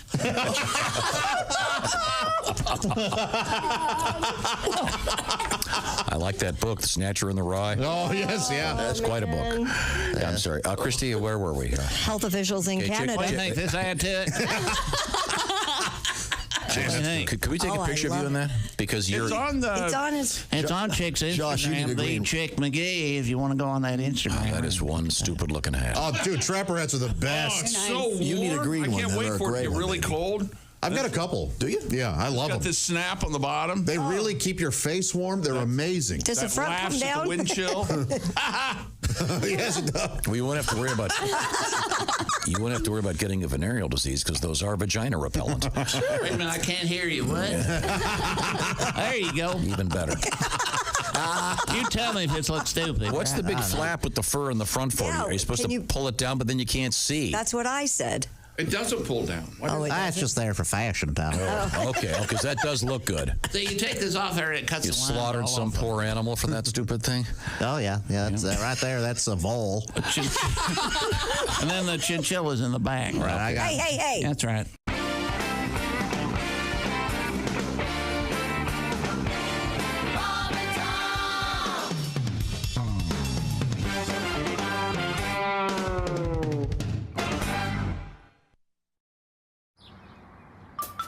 Is that Chick McGee? Why, it sure is. Chick McGee, who knows that an annuity from the folks at Slang Insurance Company means a retirement check in his mailbox every month. Chick works on perfecting his mailbox opening technique. Easy, Mr. McGee. Don't blow that elbow out. Chick isn't quite retired yet. He's just practicing for it. Because one day, Mailbox McGee will be taking his retirement the easy way. SILACINS.com. Slang Insurance Company. I'm watching the dating game. That's right. Mm-hmm. And here they are. From Columbus, Ohio. He's an inveterate masturbator. What? He's trying to grow a beard and thinking of a radio name. It's Chuck Michaels. Yeah. Good afternoon, everybody. Okay. Wasn't this for T-Berry gum or something? Didn't they use that? They may T-Berry have. Shuffle. Now, right? was that indeed the dating game, or Oh, Was that the newlywed Oh, name? the lonely. No, the lonely. It sounded Bulls? No, like what one was of the them. I dating don't game? know. There. Is this it? Yeah, this is the dating game. And here they are. He's an obsessive compulsive from Midwestern United States. He likes collecting things and telling people what to do. Including Ladies and children gentlemen, and dogs. they love shiny objects. And he's just now. He's a member of the Black Panther Party. I didn't expect that one coming. He didn't. And a confirmed bachelor. All right, now here they are. He's fathered 9 children. Ladies and gentlemen, big round of applause for Tom Griswold. Yeah, that's where you come around the partition. Okay. Now this is where you go, bachelor number one. Hey, if I I'm was all greasy, Bachelorette number 1. If I were a bush, what if I kind of drop some bush food on the would I floor, be? how many seconds before you eat it?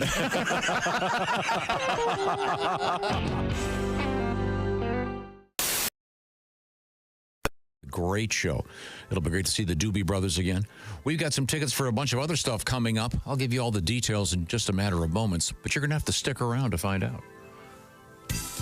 Hey, welcome back to the Bob and Tom Show. Josh Arnold and Christy Lee, Pat Godwin, Ace Cosby. Hey.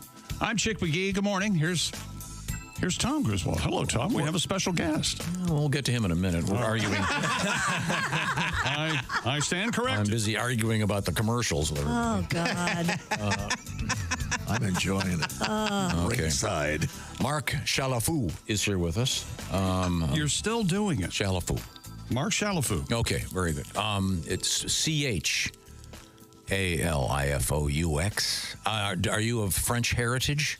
No, it maybe like way far back, probably French Canadian. I think is 300-400 years ago, something. Oh, like wow. that. Okay. So it's not even like the good part of Canada or France. So it's just the worst of both. I see. It's a great name. I highly recommend it. My daughters are going to love it. Wow. Did your wife take it? She did. Oh, she's Mrs. Chalifoux? Yeah, she went to Chalifoux from Hughes. She never had to explain her last name over the phone to anybody, and now just cursed with spelling it constantly. So No, I'll bet. Well, now we have Christy Lee. Have you met Christy? Yeah. She's right over there. Yes, we've met. She is also the father, she's also the mother, of 2 daughters. You said you have 3 young daughters. Yes. It's very nice. Do you travel with them ever? Once in a while. We had a gymnastics meet in Columbus. The one that's an athlete, she was there, and so we took the whole family up there because I had shows in Columbus that weekend at the Funny Bone, so it was a nice little family trip. And it's a little bit different, those road habits, when your family's there, and you have 2 hotel rooms instead of 1. It's a little bit different dynamic. Yeah. But it's always nice to mix it up a little bit, have the family on the road. Yeah, Mike, I always talk about this. You give them over-the-ear headphones and some magic little box pad, and all of a sudden you've got total silence. It's exactly. That's perfect. Well, my 11-year-old, she is at the age now where she asked to borrow my iPad so she could watch YouTube videos. Oh. Uh-oh. And that's how I learned she's at the age now where she's not just watching YouTube videos. She's leaving like little flirty comments on them like, I like your video, winky face. And that's fine. She's 11. But then I remembered she doesn't have a YouTube account.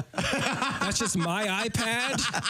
Just Mark Chalifoux comedy jumping into the comments of these teenagers' makeup tutorials. I like your video, winky face. This is bad for the brand, kid. Yeah, it's also the FBI is going to be knocking on your door. Hey, Pervo. Jojo Siwa has a restraining order against you. Yeah, that's not how I want to be in the news. Wow. Now, well, Christy had a story about baby names and the so-called future of baby names. I actually have an article here about terrible baby names that some people have actually found in their research. Oh. Some of these are so ridiculous. Have you seen the ones where they do the weirdo spelling? L-Y-L-Y-T. L-Y-L-Y-T. Lilith? For Lilith. Lilith? There's no H on the It's end? almost like Old English or something. Yeah, Lilith. yeah, why do that to some poor kid? Here's one. I like Lilith. Okay, Josh, I'm going to let you try to pronounce this. It's D-E-S-H-A RTE. Come on. Come on, Tom. I mean, no. Deschart is. I assume it's Descharte. Either or is bad. No. I know. Why you can't do that to a child. No. Here's one. Here comes Descharte. KUN. Significant pause on my part. Yeah. TEIA. I ain't saying nothing. Boy. I am not saying a word. I'm sorry. I assume it's a long U. Ooh. Yeah. Okay. Even that is odd. Don't. Yes. Yeah, that's terrible. no. Yeah, please. Yeah, don't do that to a kid. Yeah, hopefully she's got a middle name. That will alleviate some of that. Yes, it's PUS. GAS. Christy Lee, what else have you got over there at the Silac Insurance News Desk? We were talking about Valentine's Day. Domino's launching a pizza-scented perfume for Valentine's Day. It's about time. To mark the fragrance's launch, Domino's released a sensual video featuring Luke DeBono, the star of Married at First Sight. The spot features Mr. DeBono wearing only white boxer briefs as he handles the pyramid-shaped perfume bottle decorated with a pepperoni and cheese pattern. Ace, you know this Luke character? I watched the show, but I don't. Luke DeBono? Yeah, the limited edition unisex fragrance features notes of spice, pepper, and a warm, spicy base. You can sign up for a chance to get a bottle at dominospassion.com. They're also featuring the heart-shaped pizza for Valentine's Day. That's always kind of fun. That's always fun. That's a little. right? I think that's a little nicer than. Than perfume. Yeah. Yeah. It's amazing how many of these products are coming out with their own perfume. Yeah. Well, it gets them in the news, Tommy. I guess. Does anybody actually wear this stuff? Man, I No, can't I imagine. can't. I don't think so. Do you really want to smell like a pepperoni pizza? No. Thank you. You smell good enough to eat. Now, Mark, I should point this out that last year was it about this time we had Ace eating nothing but pizza? Oh yeah, it was a March. Yeah. March, yeah. Oh, do we have a pizza song? Nothing but Domino's, baby. Oh. He ate nothing but pizza for a month, Yeah. every meal. Every meal. Wow, that sounds delightful. I'm glad you pulled through. Yeah, no kidding. But we had Pat write a song every day, a new pizza song. Do you have one of your pizza songs for us? I have a brand new one. Oh, What?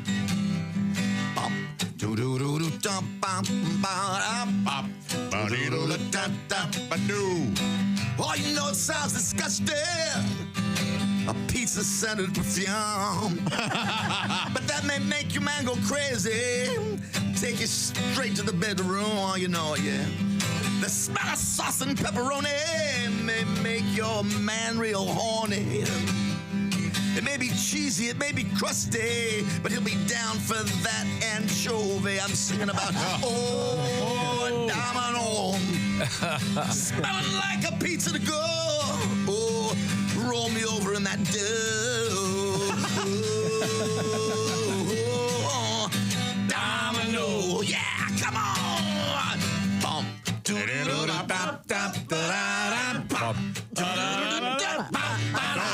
Yeah, perfume. Yeah, that's what I'm talking. Delivery Van Morrison.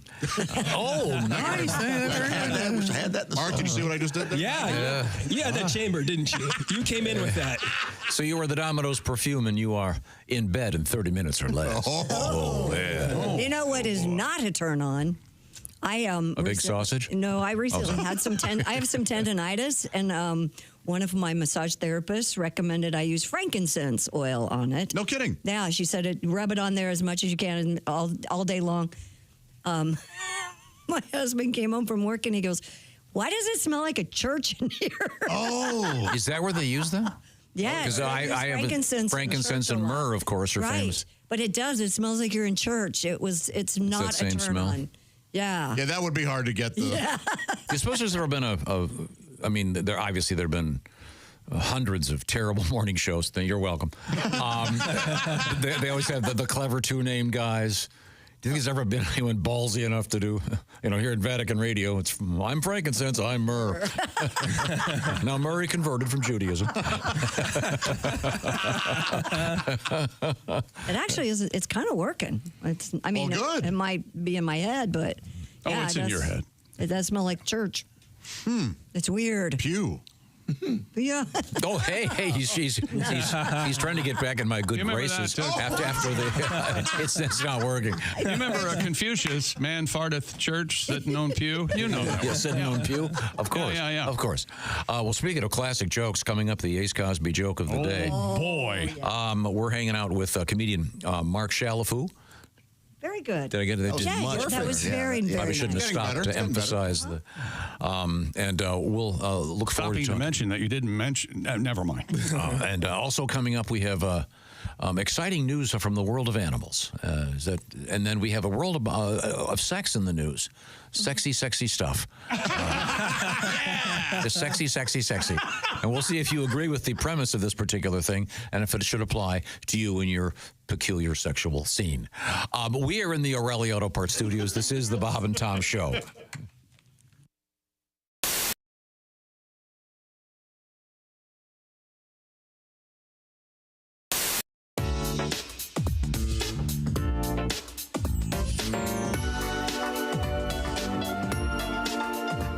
What could make Josh Arnold this happy? Well, he got all his favorite Valentines, the brand new Peacock Teal 24-karat gold dipped rose from IHateStevensinger.com. You could be as happy as Josh. Just go to IHateStevensinger.com. Get one for your Valentine. I haven't seen you much the last few years because you are like me and that you have some young children. My youngest right now is 1.5, and I've got a 4.5. What are yours? The wife and I were about 18 months into a pregnancy scare. And it's boy or girl scare? This is a girl scare. It's getting downright horrifying. I got to be honest with you. So she's not even one yet? She's going to be one next week, and I got a boy that's going to be a 3-year-old. Perfect. Greatest age of all time. It's like having a talking dog. Yeah, but if a dog didn't do anything you said. Just get off the chair! Can't you see I'm bigger than you? Can't you see that? Brilliant. Look, here's the deal. This is 2 kids now, and anybody out there listening, if you don't have kids, way to go. Keep doing that. We're all very proud of you for not having kids. But do this for the rest of us with kids. Would you quit judging people's parenting? Yes. That would be. Now I realize I'm hypocritical in this. I realize that I came in for years and I talked about people's terrible parenting. I remember the jokes. I know the things that I said. I know that I talked about the child leash and I can't believe they have a child leash. And, when I go home, what is there, a stake in the middle of the yard with a chain attached to it during the day the kid can run and dig? Now you want one. I want my kid trussed up like Hannibal Lecter. I want something over his face that he has to bite through to get out. And he would bite through it. But I understand I'm hypocritical. I understand that when my kid throws a temper tantrum at the store, it's because he missed a nap. When your kid does it, it's because you're a terrible parent. It's because you don't feed him the right foods, you're neglectful, probably just a bad person. Yes. In general. Correct. That's what I understand all that. Right. But I'll take it from those that have kids. But if you don't, every time there's a news story about terrible parenting, my single idiot friends, they go, my mom never would let that happen. She knew we were 100%. That woman in Cincinnati last year that dropped her kid in the monkey cage. Yeah. And they had to shoot poor Harambe. Let me tell you something. I got a toddler. He's been in 4 gorilla enclosures. Sure. It's got to be half a dozen cockfights. I saw my kid in an ISIS propaganda video, man. You can't watch them all the time. There I am, scrolling through the internet. He's running through tires. He's got a rifle above his head, yelling about jihad. We're not even that far in the alphabet yet. You can't watch them all the time. Oh, my mom knew we were 100% of the time. Your mom didn't know where you were most of the time. I have 2 kids. I have no idea where either of them are right now. I imagine still in the car. It's been a couple hours. Can't watch them all the time. Larry, the cable guy. Larry, good morning. It's good to see you. But I gotta tell you, I had a horrible nightmare Last night? last night. Really? Before I come in here, I dreamt I drunk the world's largest margarita. And woke up this morning, there was salt on the toilet lid. Thank God I didn't eat the worm in there, I'll tell you that much. I tell you what, I was madder than a skinhead watching the Jeffersons. I tell you what. I puked on my dog once. That was No. That's Are you bad. kidding me? Okay. This Olympic moment brought to you by Little Christy Lee, downhill slalom specialist, yeah, the once 20s. puked on her dog. Animal cruelty. Puked on your dog. the 20s were not good to me. You know how to party. No, and I had an Afghan hound. Do you ever? Oh, man. You have to comb that out. Yeah, she made the mistake of falling asleep on the side of the bed that day. I never trusted those Afghanis. I'll tell you. Wait a minute, never we're did. forgetting the poor dog just laying there sleeping. Looking at you with all that love in their eyes. And it gets better. Mommy's waking up. It gets better. A dog will lick it up. Christy puked on her dog. Do you know what my dog's name was when it gets better? Ralph?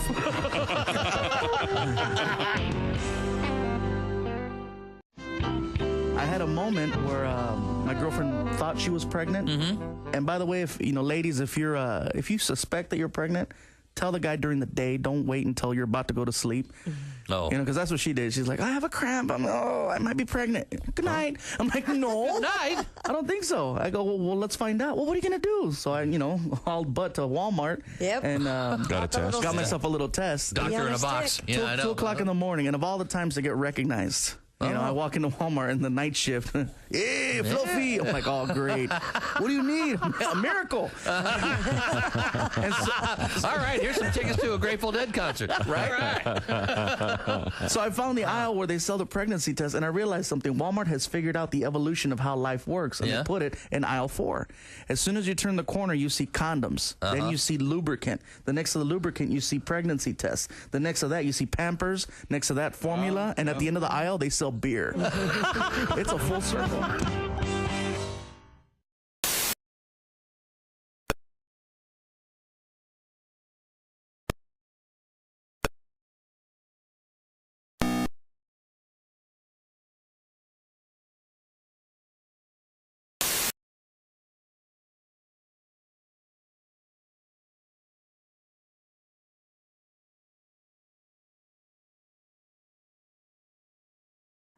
I hope so, with some great people for a great cause. It's Friday, February 21st.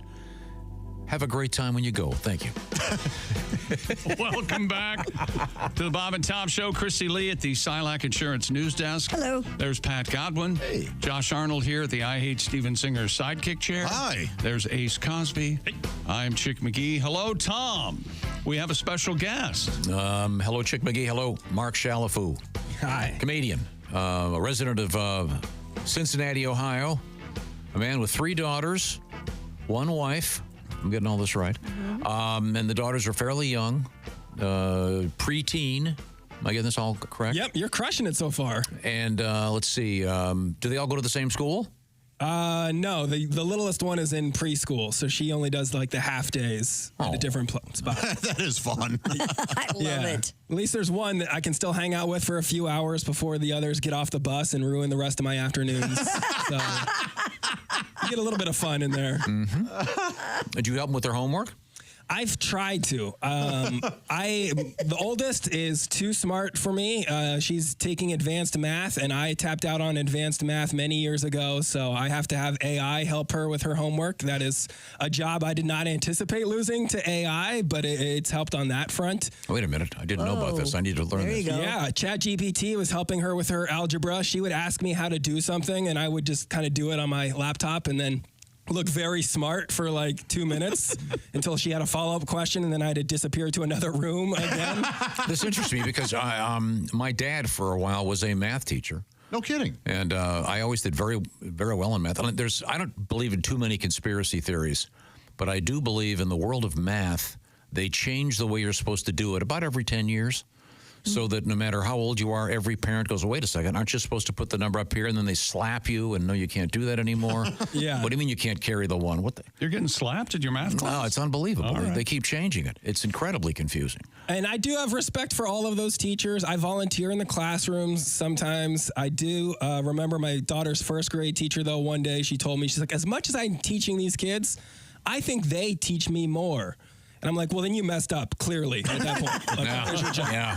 The only thing you're learning from my first grader is probably deeply personal family gossip, you know? Like, they're toddler TMZs at that age. That's all you're getting from them. Oh, yeah. And these days, most kids under 12 are probably better drivers than the average person out there. I am so sick of the world. What happened now? Oh, a guy just got T-boned right in front of me the other day. Oh, geez. The light was green. He was all in the right. And this light's been green for quite some time. He pulls out, bam. Jeez. Thanks, fellow drivers. Pay attention. I'm Yes, sorry. Don't get me off on that. Let's go back to How the do they news. change math? I thought math was a finite concept. I'm not joking. I know they had do. new math for a while, Right, and then well, they got a new math. Yeah, new. Yeah, it's everything's different. I started really losing interest in math when they started making you show your work. Yeah. Like, did I get it right or not? Who cares how I did it? I do it in my head a lot, and you're right. I hate that. Well, I think it's because with calculators as accessible as they are today. I know, and I loved it. And I couldn't just write, I used a calculator.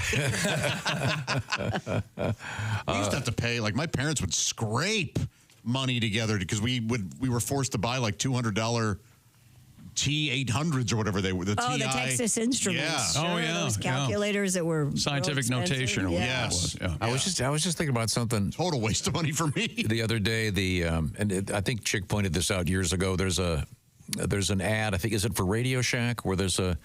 It shows them. It's from the 80s. And it shows them someone with a stereo. Everything for sale at Radio Shack at one time we have on our phone. Yeah. Everything. I mean, it's the calculators, cameras, phones, sound camera. system, Yeah, it's video tape machine, video recorder, video, camera, the whole thing. And you can carry it like this. Yep. Wow. That's amazing. It is amazing. I'm about to write a letter to the Patagonia people. About? I bought this. I bought my first hoodie. I know. Very nice. Wow. All right. Well done. I know it's hard to believe. Yeah. Well, it's one of these days. I'm holding out hope you'll buy a pair of sweatpants. Are you a zip up hoodie or a pull? Oh yeah, it's got to be the full zip. So I bought this hoodie, and there's a zip. I bought it online like an idiot, but there's a zip pocket, kind of a what do you call it? A vertical slot right here in the chest. Yeah. And I have the smaller cell phone, and it won't fit in there. Oh, why? Then yes. So I mean, if you're designing on an international level, you're designing clothing, it might occur to you that people are going to want to put a phone in there. Don't you think that would be? Well, maybe you got an older model. No, I bought the thing a month ago. Oh. Well, maybe they're selling them out online because... Yeah, because everyone tries them out at the store and goes, wait a minute, my phone won't fit in here. What's the point? They're going to start selling small phones from Patagonia is the next thing. You're just going to have to buy those. That's the next thing. There's supposed to be a foldable a flip phone? iPhone on the way. That's the that'd be the big best. rumor. I'm sorry. Christy, let's get back to the Silac Insurance News Desk. What have we missed? Taco Bell offering an unusual wedding package at its Las Vegas Cantina location. It includes an Elvis officiant and a bouquet made of Taco Bell sauces. Oh. According to KSNV, the $770 wedding package allows couples to get hitched at the wedding chapel located on the second floor of the Taco Bell Cantina. It includes custom Taco Bell merchandise, a sauce packet bouquet, garter and bow tie, champagne flutes, a Cinnabon Delights cake, and a Taco Bell party pack. Lovely. See, this is just in time for Valentine's Do they have Day. any edible lube? maybe your burrito is. Taco Bell notes weddings must be booked at least 4 hours prior to the ceremony. Oh, so there's a wait. And you have to bring your own marriage license. Yes. Yeah, they don't want you rushing into anything. The old vertical taco at night. And White Castle. We've talked about this because they turn White Castle into the Love Castle every Valentine's Day. Love Castle. Well, this year they are also offering the White Castle Love Kit. The 2025 Love Kit, designed to serve up to 5, features a variety of 20 sliders in 2-piece packs, pickles, desserts, and coupons, and can be shipped to all 50 states. So there's probably time if you'd like to send your love some White Castle. They come in nice little pink White Castle sleeves, just in time for Valentine's. Pat, can you do your tribute? I've always loved this song. This was a song, the origin of this song, I think they opened their first White Castle, was it in Orlando? Yes. Yeah. And they like Disney World, wasn't it? And they had gigantic, like 5-hour lines. And but Pat wrote a tribute to the White Castle. Valentine's Day at White Castle is back again. Onion breath kisses from your cheapskate boyfriend. Romance and sliders, bright lights and your man. How you'll treasure those memories of Valentine's on the can. And I love you. Here we're going up high, fellas. Oh, here we Ladies, go. yes, I love you. Oh, that's high. Oh, high. Valentine's Day. Put a little bow on it. At White Castle. Oh, now, Mark, do you recognize the origin of that parody song? I do not. Yeah, that's a classic from the Moody Blues. Who were very hard to work with. 1942. Okay. 43. Nights in White Satin. Great song. Terrific band, by the way. Did you ever see the Moody Blues live? I never did. I always wanted to with the full orchestra. Yeah, that would have been cool. Yeah. They were great. Oh, yeah, we do have some real Moody Blues. Would you like to hear it, Tom? Yeah. Oh, no, but Skinner. I'm sorry. You tricked us. Oh. It's always the right time for Skinner. What would you rather hear? The Moody Blues or Skinner? Come on. I admit this is great. Looky here. Love the whistle. I added the whistle. Yeah, but it belongs there, doesn't it? Real quick, before we go to the break, let's wrap up our fast food hunk. An amorous couple in Florida busted for committing what authorities are calling an unnatural act in front of a Wendy's restaurant. Oh. Clearwater wait a minute. Police. Oh, is it the big reported unnatural act? spotting the man and woman lying on the ground behind a bus stop in front of the Wendy's restaurant that's not next to unnatural. Highway 19. Hot. The 53-year-old woman was allegedly bottomless on her right side with her buttocks facing her 29-year-old partner, who had his pants down and was in a, Side sex. quote, turgid state as he repeatedly engaged with the female suspect. What's unnatural about this exactly? The pair was arrested each on a charge of performing an unnatural and lascivious act. I don't know. I get the lascivious part. I don't know how unnatural it was. Maybe it was the wrong. Yeah, that would be. Yeah, well, it just proves that Wendy's isn't all just for squares. Very, very, very hip. Yeah. Hotter than a baked potato. Do they still have the baked potato? Baked potato? At They do Wendy's? have the baked potato. yeah, they do. Yeah. It's a good one. It's a Super Bowl party staple. They have a cup of chili, baked potato. I call this turgid thing the Baconator. We got a song for this. We could do it next break. Oh, good. Well, I want to come back No with this. kidding? I don't see what's so unnatural about Everybody it. knows it's Wendy's. Is that? Everyone knows it's Wendy's. Son of a. Do you know that one, Mark? I swear. I don't. Everyone knows it's Wendy. Yeah, okay, you got to catch up on your I know. cultural I gotta history. really bone up here soon. Wow. It's a mess. Now, I want to say hi again to my buddy Steven Singer at Steven Singer Jewelers. I don't think I have to tell you, time's running out. Valentine's Day Friday. Yep. So you can get this done right now. You can even stop listening to me. Just know this. Go to IHateStevenSinger.com. And you know what you can't get? You can't get the latest rose. Sold out. But he's got some of the classic roses. These are roses dipped in real 24-karat gold. So check out more of them available if you go to IHateStevensinger.com. Of course, the collection, by the way, I should point this out, starts at $59.95 for the classic Valentine's Day Red Rose. That one hasn't sold out yet. But, of course, I'm a big fan of those bracelets and necklaces. And, by the way, if you've got a lot of Valentines in your life, maybe you've got some kids that would like a little something. They've got some beautiful little necklaces for girls. With some of them have like a pet theme. So I got one for a little heart with a paw on it. She loves it. See what I'm talking about? Take a little time. IHateStevensinger.com. Remember, free shipping. So you could get online right now, get this organized in just a few minutes, and have some great Valentine's Day gifts for everybody. You can't go wrong. Real roses, real diamonds. He doesn't have the fake stuff. It's all the real diamonds. And for your real love. How about that? From your real jeweler. That's IHateStevensinger.com. Coming back with another tribute. Yeah. I'm certainly looking forward to that. And our guest comedian, Mark Chalifoux. And Mr. Chalifoux. Nailed it. Flawless. Chalifoux? Chalifoux. He's a You have to shut up. It is fun to say. If you get into an argument with your wife, do you become a Chalifoux fighter? Oh, that's a good question. Thank you. We are in the O'Reilly Auto Parts Studios. This is the Bob and Tom Show.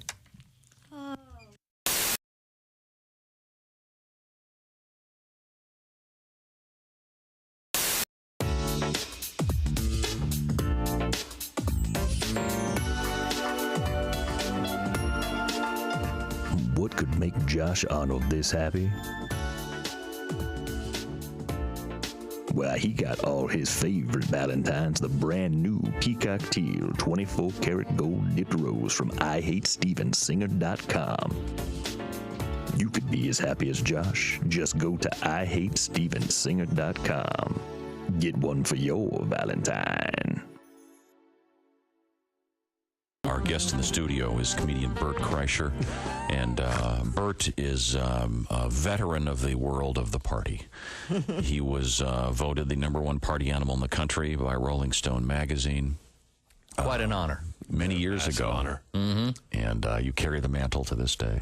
Yeah. You're now I guess you'd be the party animal ex officio, what is the party title? animal cum laude? Guru, maybe? Mm-hmm. Guru to young boys, Could probably. be a guru. Yeah. You'd be good maybe at that. not. No, you said you have 2 young daughters. Yeah, which is pointless because I have no advice for little girls. Do you have advice for young men? I have tons of advice for young men. Are you kidding me? Yeah. Is this college age men going to? Well, it's like you have sons, right? Oh yeah. Yeah, and you know all the things. Do you have any girls? Yes. Oh, see, and you got nothing to tell a little girl. Well, so far they're in charge. They know what's going on. So. Yeah. I said, I remember the first night we got my daughter, or not got her, but had her, or whatever. I know. Right. And she was crying real bad, and the nurse was like, the nurse comes in, and she's, and wrapped up like a joint in a box. Right. I guess that's what they, And the nurse comes in, and that's what I thought it was. You are a party animal. And she was like, let's, what have you done? I was like, nothing. Mm-hmm. She goes, what are you gonna do? I was like, I put a towel over her face and cut the oxygen in half. I don't know, nothing. And she goes, here's what you do: take her head, put it by your heart, take your pinky, place it on her lower lip, and allow her to draw it in. That'll calm her down. So I do it, and sure enough, as soon as I put it on her lower lip, my daughter draws it in like she's trying to rip the nail off. Just, I'm like, we're stopping this tonight. Yeah. I'm not raising a daughter where that is her coping mechanism. That's a good point. Every time she gets a little spook, just, no, thank you. But I was massively unprepared for girls. I just didn't know. I never even listened to women. The only advice I got, and this for boys, you ever get into a fight with a girl? This works every time. I did this with my wife. 12 words. You are right. I am wrong. I love you, honey. You win, and you squash it. Really? You take her in your arms, you carry her into the bedroom, and you cuddle like a team, like a unified, like a coalition. Scratch her back and let her go to sleep together, happy. She won. And And that night while she's sleeping, cut her hair. Not a lot, just a little bit, so you know you won. Great advice for a boy, unapplicable for a girl.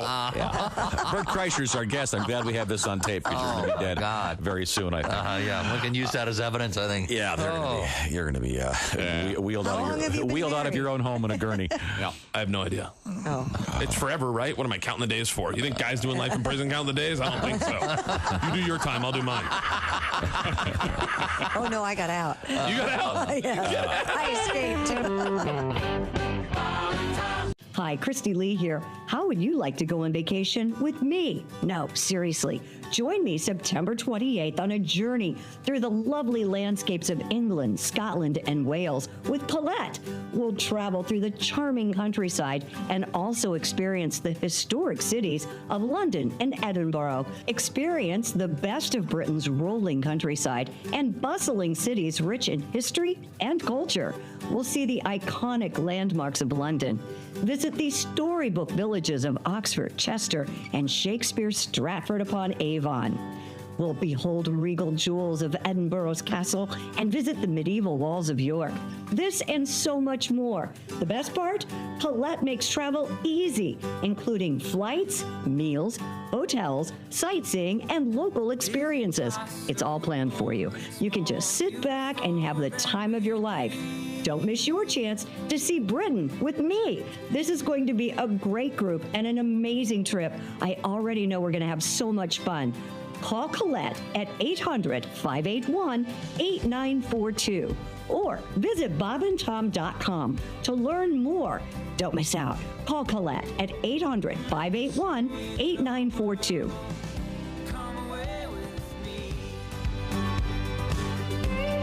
When you become a Bob and Tom VIP member, you get more and less. Wait, what?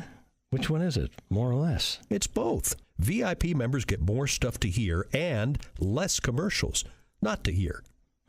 So Bob and Tom VIP is a good deal? Yeah, more or less. So how about giving Bob and Tom VIP a try? Get the link at bobandtom.com.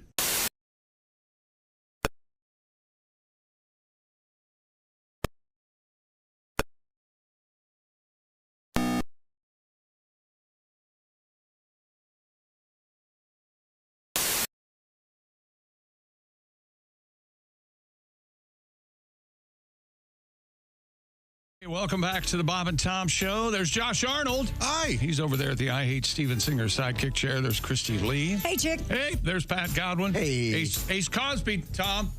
I'm Chick McGee. And hello, Tom. We have a special guest. We do indeed. We are in the O'Reilly Auto Parts Studios, and our guest is comedian Mark Chalifoux. And Mr. Chalifoux is a professional comedian, and we're about to school him. Yeah, but first we have a song from Pat, remember? Oh, well, that's right. Okay, so before we get to that. Yeah, before the break, if you just joined us, we talked about this couple being caught in what they called an unnatural act in front of a Wendy's in Clearwater, Florida. Now, what was unnatural about it? A 53-year-old woman allegedly bottomless on her right side with her buttocks facing her 29-year-old partner. First of all, congratulations. Nicely done, ma'am. Yeah, nicely done is right. Who had his pants down and was in a turgid state as he repeatedly engaged with the female suspect. That is the official cop report. So, that is poetic. Yeah. I'm very proud of the police officers for keeping it somewhat sophisticated. Yes. For what might be considered something of a vulgar act in front of a Wendy's. Yeah, it's more of a White Castle thing for sure. Get it to the Love Castle. Love my White Castles. I'm trying to find this story to see if they have a picture. You don't want to see. Play really? The song, please. Is it rough? Go ahead, Pat. Play the song. Okay. This is a tribute to Little Barry Manilow on acoustic guitar. I think you'll enjoy it. Maybe it was man and wife banging in the bright sunlight.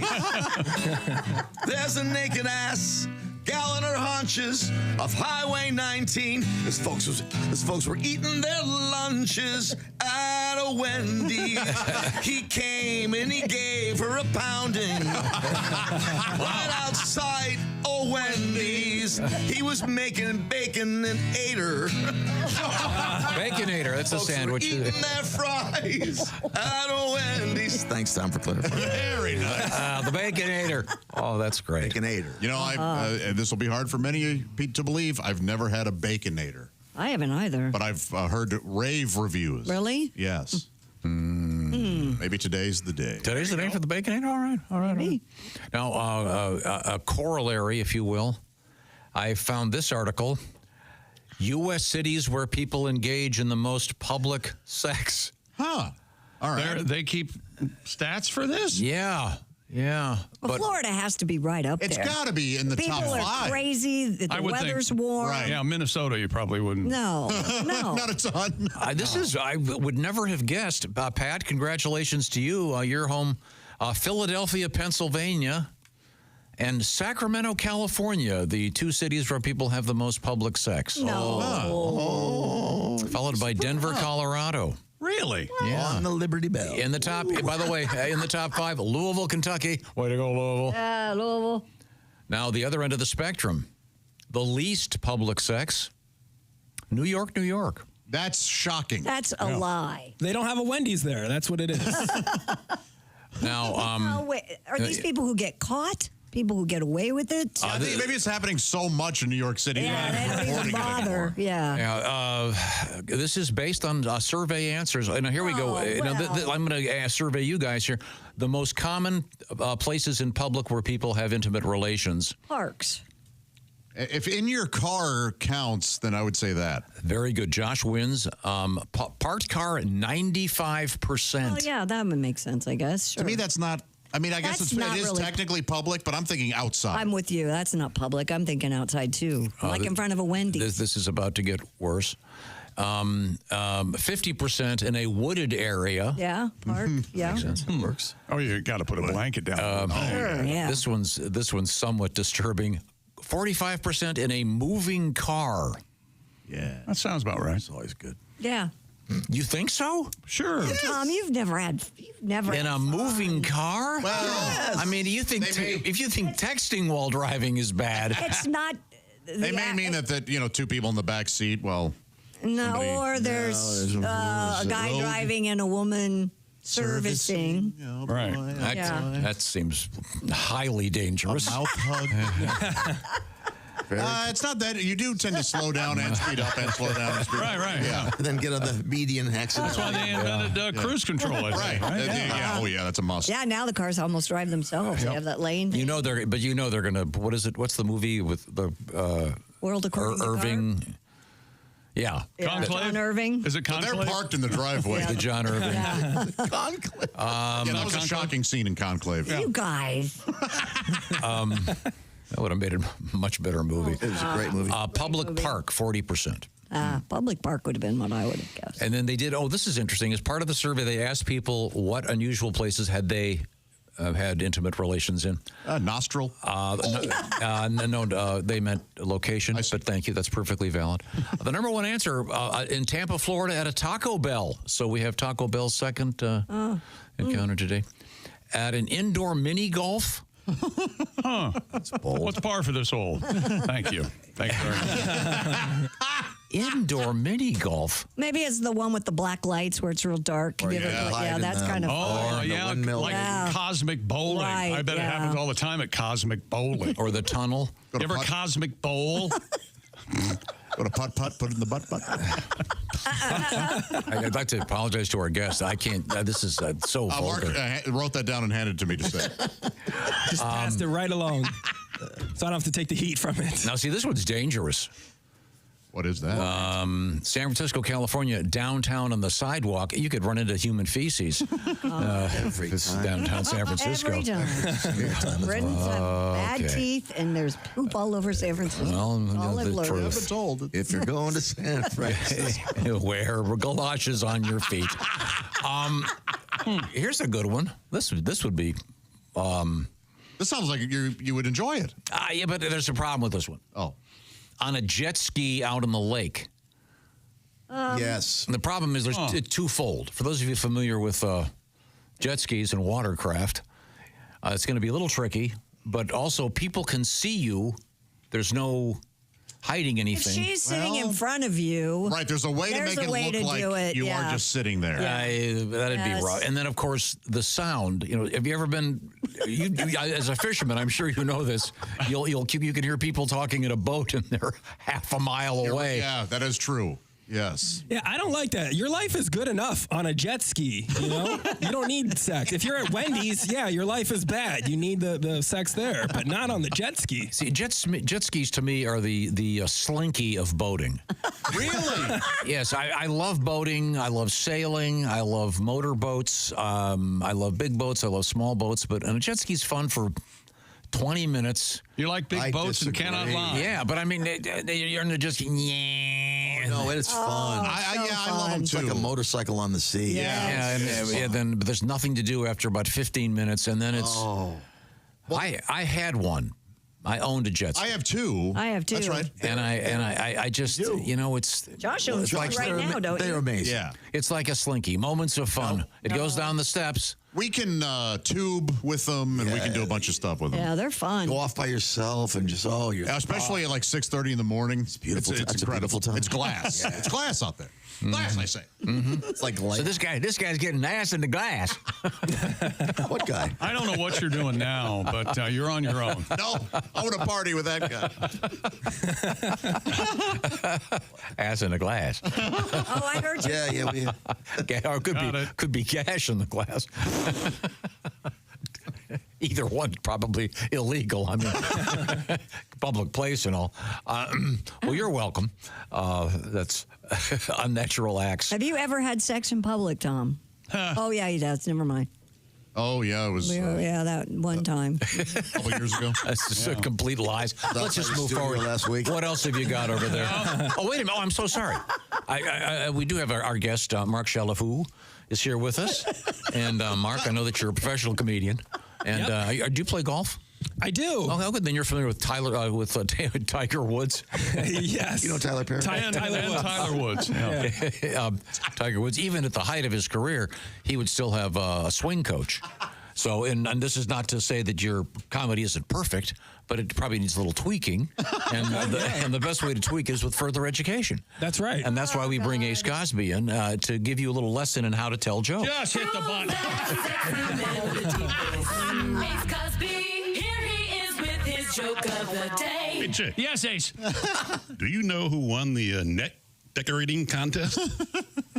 I'm not sure what you're saying. The net decorating? Neck. Neck? Oh, neck. Neck. Okay. The neck decorating contest. I don't know who won the neck decorating contest. Well, it was a tie. That was Ace Cosby's joke of the day. Joke of the day brought to you by Sleep Number. I am literally winded.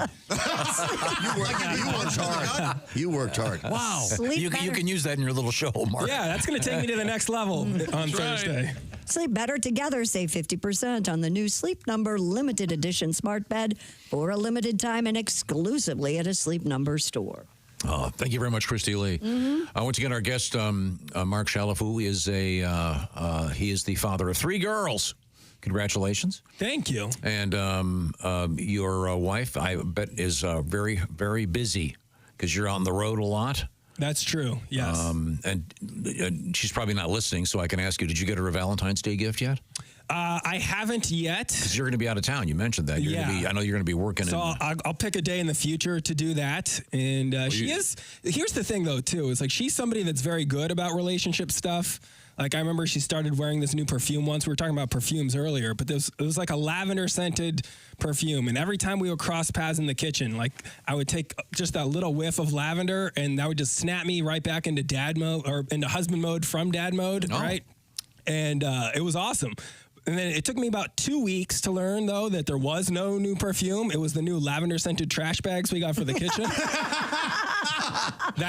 Getting catfished by Hefty, that was another Valentine's Day for me. So, again. They're out there. I have those. I know Yeah. exactly They're what good. you're talking They're about. good. No, trash bags. I'm almost not laughing because that's so funny and so true. I am not joking. I went to one of the big box stores 2 weeks ago in search of non-scented garbage bags. Oh, you like the non-scented? Old school. I finally found them. Okay, they're out there. But yeah, I don't like. How much time did it take you? Oh, I was buying a bunch of stuff. I bought those sticks you put in the driveway to mark where the Yeah, the sticks. that I Sure. trash my lawn. I don't like scented everything. There's too much of scents out there. Yeah, you get to add your own scent when it's unscented. You get creative with it then at that point. Try finding unscented soap. That's one of my pet peeves. You go to a restaurant, you come back, you've washed your hands, and you smell like a French whorehouse. I knew it was coming. Yes. The old standard. Give me some nice unscented soap. Ivory, thank you very much. And we have Some would unscented argue soap. Ivory has a scent. That soap scent. It smells like soap, but it doesn't smell hoary. Hoary. Do you want your garbage smelling like a whore? It's whore. A very important observation, and I appreciate that. I want to say that you're not going to be enjoying Valentine's Day with your wife because you're going to be out on the road. Among those stops, the Comedy Attic in Bloomington Thursday evening. That's Bloomington, Indiana. And the Commonwealth Sanctuary in Cincinnati coming up on, looks like Saturday evening. All right. Now, Christy, we have time Yes? for one more quick story if you've got something of interest. New research out there shows that being physically stronger may be linked to a greater number of sexual partners. Researchers analyzed data from more than 4,300 adults in the U.S. and discovered a clear connection between upper body strength and aspects of mating No, success. this is a chicken and egg thing. On average, You have more sexual partners if you look like you're physically strong. On average, men and women with higher upper body strength, Josh, tended to have more sexual partners over their lifetime. They're muscly men. Women like that. Men with stronger upper bodies were also more likely to be in committed relationships. So this is like an evolution thing. Like Yes. thousands of years ago, the more physically fit would tend to reproduce because the woman would like to. Exactly. This story is essentially fit men have more sex than fat guys. So do women. Women who invest in maintaining a higher level of physical strength Invest in not eating so much. may also lead lifestyles that promote active social and sexual behaviors too. Just a second. What happened over there, Jay?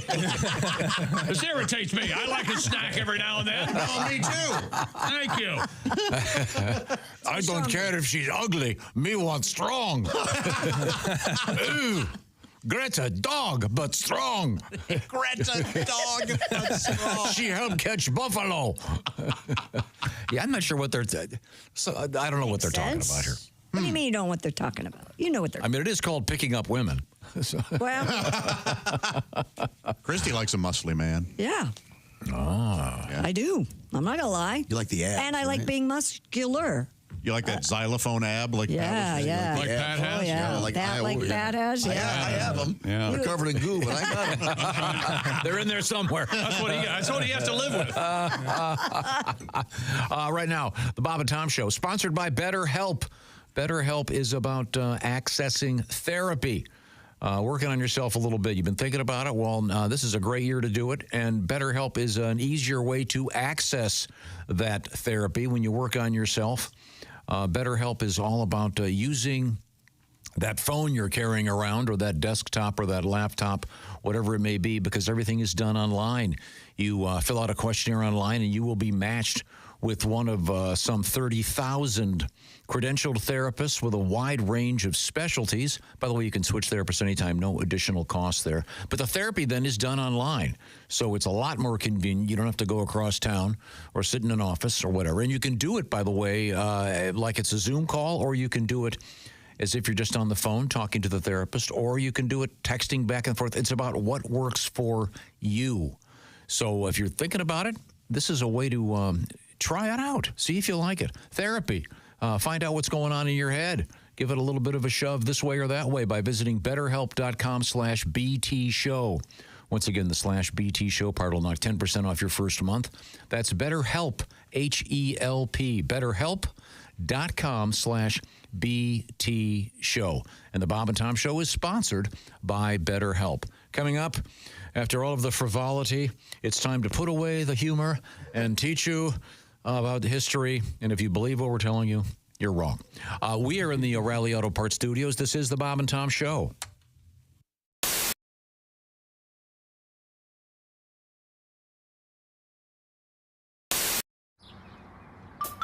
Is that Chick McGee? Why, it sure is. Chick McGee, who knows that an annuity from the folks at Slang Insurance Company means a retirement check in his mailbox every month. Chick works on perfecting his mailbox opening technique. Easy, Mr. McGee. Don't blow that elbow out. Chick isn't quite retired yet. He's just practicing for it. Because one day, Mailbox McGee will be taking his retirement the easy way. SILACINS.com. Slang Insurance Company. Joining us in the Napa Auto Parts studios in the special annex to my right and behind Josh. Scoot over there, Josh. Yes, this is the new. They're here. This is the new I know. lighter thing. Yeah, so doing your phone. Yes. We have Donnie Baker along with the Pork Pistols. Hey boys. Donnie Baker on tour right now. Donnie entrepreneur. Donnie famous for his koozies and other semi-legal merchandise. Paraphernalia. Donnie, I like your wolf. T-shirt with the wolf wearing a nice Santa cap. Yep, Miss Santa Wolf. I still got my boat for sale too, Tom, if you can mention that. Okay, now, you know that Morgan Freeman's selling his boat, so you're up against Mr. Yeah, I appreciate him boat blocking me like everybody else. He's boat blocking you? I've got another, now a neighbor, 4 lots down, selling his boat, 500 less than my boat. Uh-oh. And he don't even have an outboard motor on his. Mine's got an Evinrude's, if you can mention that when you plug it. He don't even have an outboard. He's got an inbred motor, which runs good, but his sister has to start it. So, how can I compete with that? You know, I'm on Craigslist. He's got a whole budget to advertise on Ancestry.com. So, of course, he's going That sounds great. I'm surprised you have an Evinrude. I thought you'd be more of a Johnson guy. Nope, got an Evinrude. Stick the governor off it, though. It's a beast on water. So I'm sorry that you're getting yacht blocked, but we need to get to the band here. Once again, can you introduce the fellas in the band? Yeah, on bass, I got Todd Boner. And then on lead guitar, my best friend ever, Scotty Winkler. And on drums, we got Dusty Privet. So this is our band. We're the Pork Pistols. We started off as Dirt Nickel years ago. And then Boner quit, and we came Mucus Plug. And then that didn't last, and Scotty got on the pills, and then we was Turtles with the D. See, we're done with Christian rock. What we're doing here is so much different. Well, now, Donnie, I know we have time for a couple more tunes here. Is this your new original one? What are we playing? This is a new original tape I wrote. It sort of ties into Thanksgiving.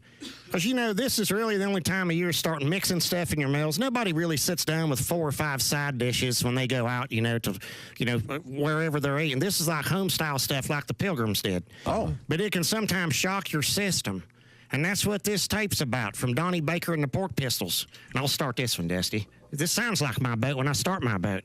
Okay? And we do this one because Motley Crue pissed out and quit, so somebody's got to sing our tapes good. For Donnie Baker and the Pork Pistols.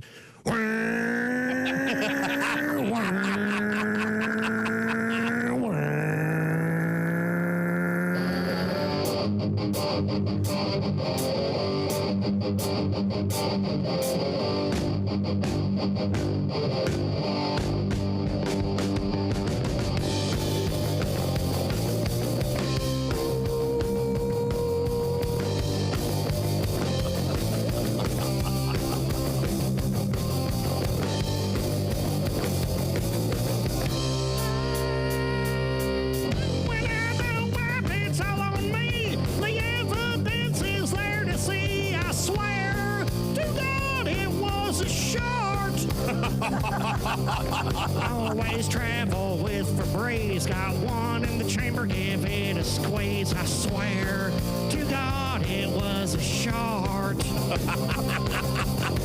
Oh, I hope it ain't. Oh no, I'm laying paint. Yeah, I gambled on a fart, won a liquid dart. Said, oh no, payday. Yeah, I got skid marks when I left it in park. Said, oh no, mayday.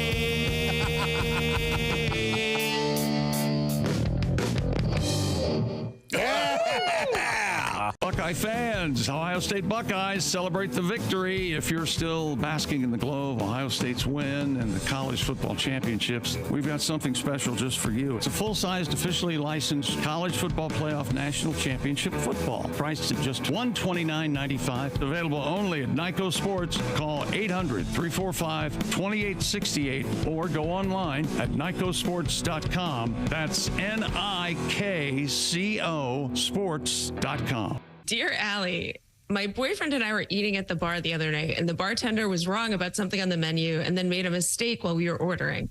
My boyfriend made fun of him not once, but a few times. And then when he gave us only one dessert menu instead of two, my boyfriend said, well, I guess you weren't the valedictorian of your class. Oh. We got huge fight as I told him he was being mean and condescending, and he told me I was crazy. He was just being funny and making a joke. Should I drop this? I feel like he needs to know that this behavior is wrong. Guy's a jerk. Yeah, yeah, and his next drink is going to taste a lot like ass finger. Yeah. Was it that Steve Martin and Eddie Murphy ass finger? That was Bowfinger. Bowfinger. I'm sorry. My fault. Don't be rude to people that guy's an ass. Get out. Especially when a guy's bully and they go, I'm funny. It's okay. You're crazy. Nope, that bartender needs to take it. That's what you get. Really? That's For right. being a bartender? You're fair That's what you game. get? Get roasted for the rest of your life. You want a tip or not? You make an egregious mistake like only bringing one dessert menu. Yeah, well. What do you expect? You deserve to be publicly shamed. Damn right. Going down. Yeah. It's kind of, I think he's sort of thinking, hey, this is kind of, they're a couple. It's kind of romantic here. You can share the menu, look at it together. Yeah. Plus, he doesn't want to crowd the bar with You know all what I that think people. happened? I agree. This guy really did think he was just making a joke and being funny. He just came up. He just did it in a completely a-hole-ish way. No, that or this guy's just a jerk that's her boyfriend. Well, but would she be dating a jerk, a guy who's a jerk all the time? Maybe. You can only fake it for so long. That's probably why she was like, well, I want to tell him, because if he understands it, if he's just making a joke and he's like, oh, I didn't mean to, that's probably okay. But if he's like, what? No, I'm going to keep doing this for the rest of my life. Special benefit program coming up Friday evening, February 21st, for a great show. Jeff Foxworthy, always funny, with our buddy Reno. Hey, welcome back to the Bob and Tom Show. We're all here. Josh Arnold, Ace Cosby, Christy Lee, Pat Godwin. Hi. I'm Chick McGee. Hello, Tom. Like this organ. I do too. How about our special guest in the studio? I also like the music. Can you say his name in a normal way? I certainly can. I bet you All can. right, go. Sebastian Maniscalco. That's not him. Oh, sorry. Jeez. I was close. It's Mark Chalifoux. See? Perfect. You put some spice on it. It is kind of. See, that's like whatever. Tom Griswold. I don't do that to you. Josh Arnold. You don't do that to Josh. Oh, I'm Mark Chalifoux. It's similar to a beautiful place I like to go to, Charlevoix. Yes? Charlevoix, Michigan. Chalifoux. What? Michigan? You like that state? It's a beautiful spot. Beautiful spot. Son of a gun. Now, we're going to move forward here with our lesson in history. Let me get the music. Hang on. If you're not ready. No, we have special history music that we play.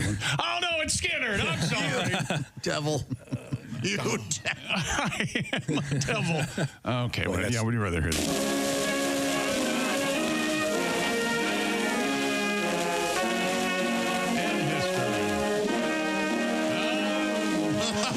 Learn us, Tom.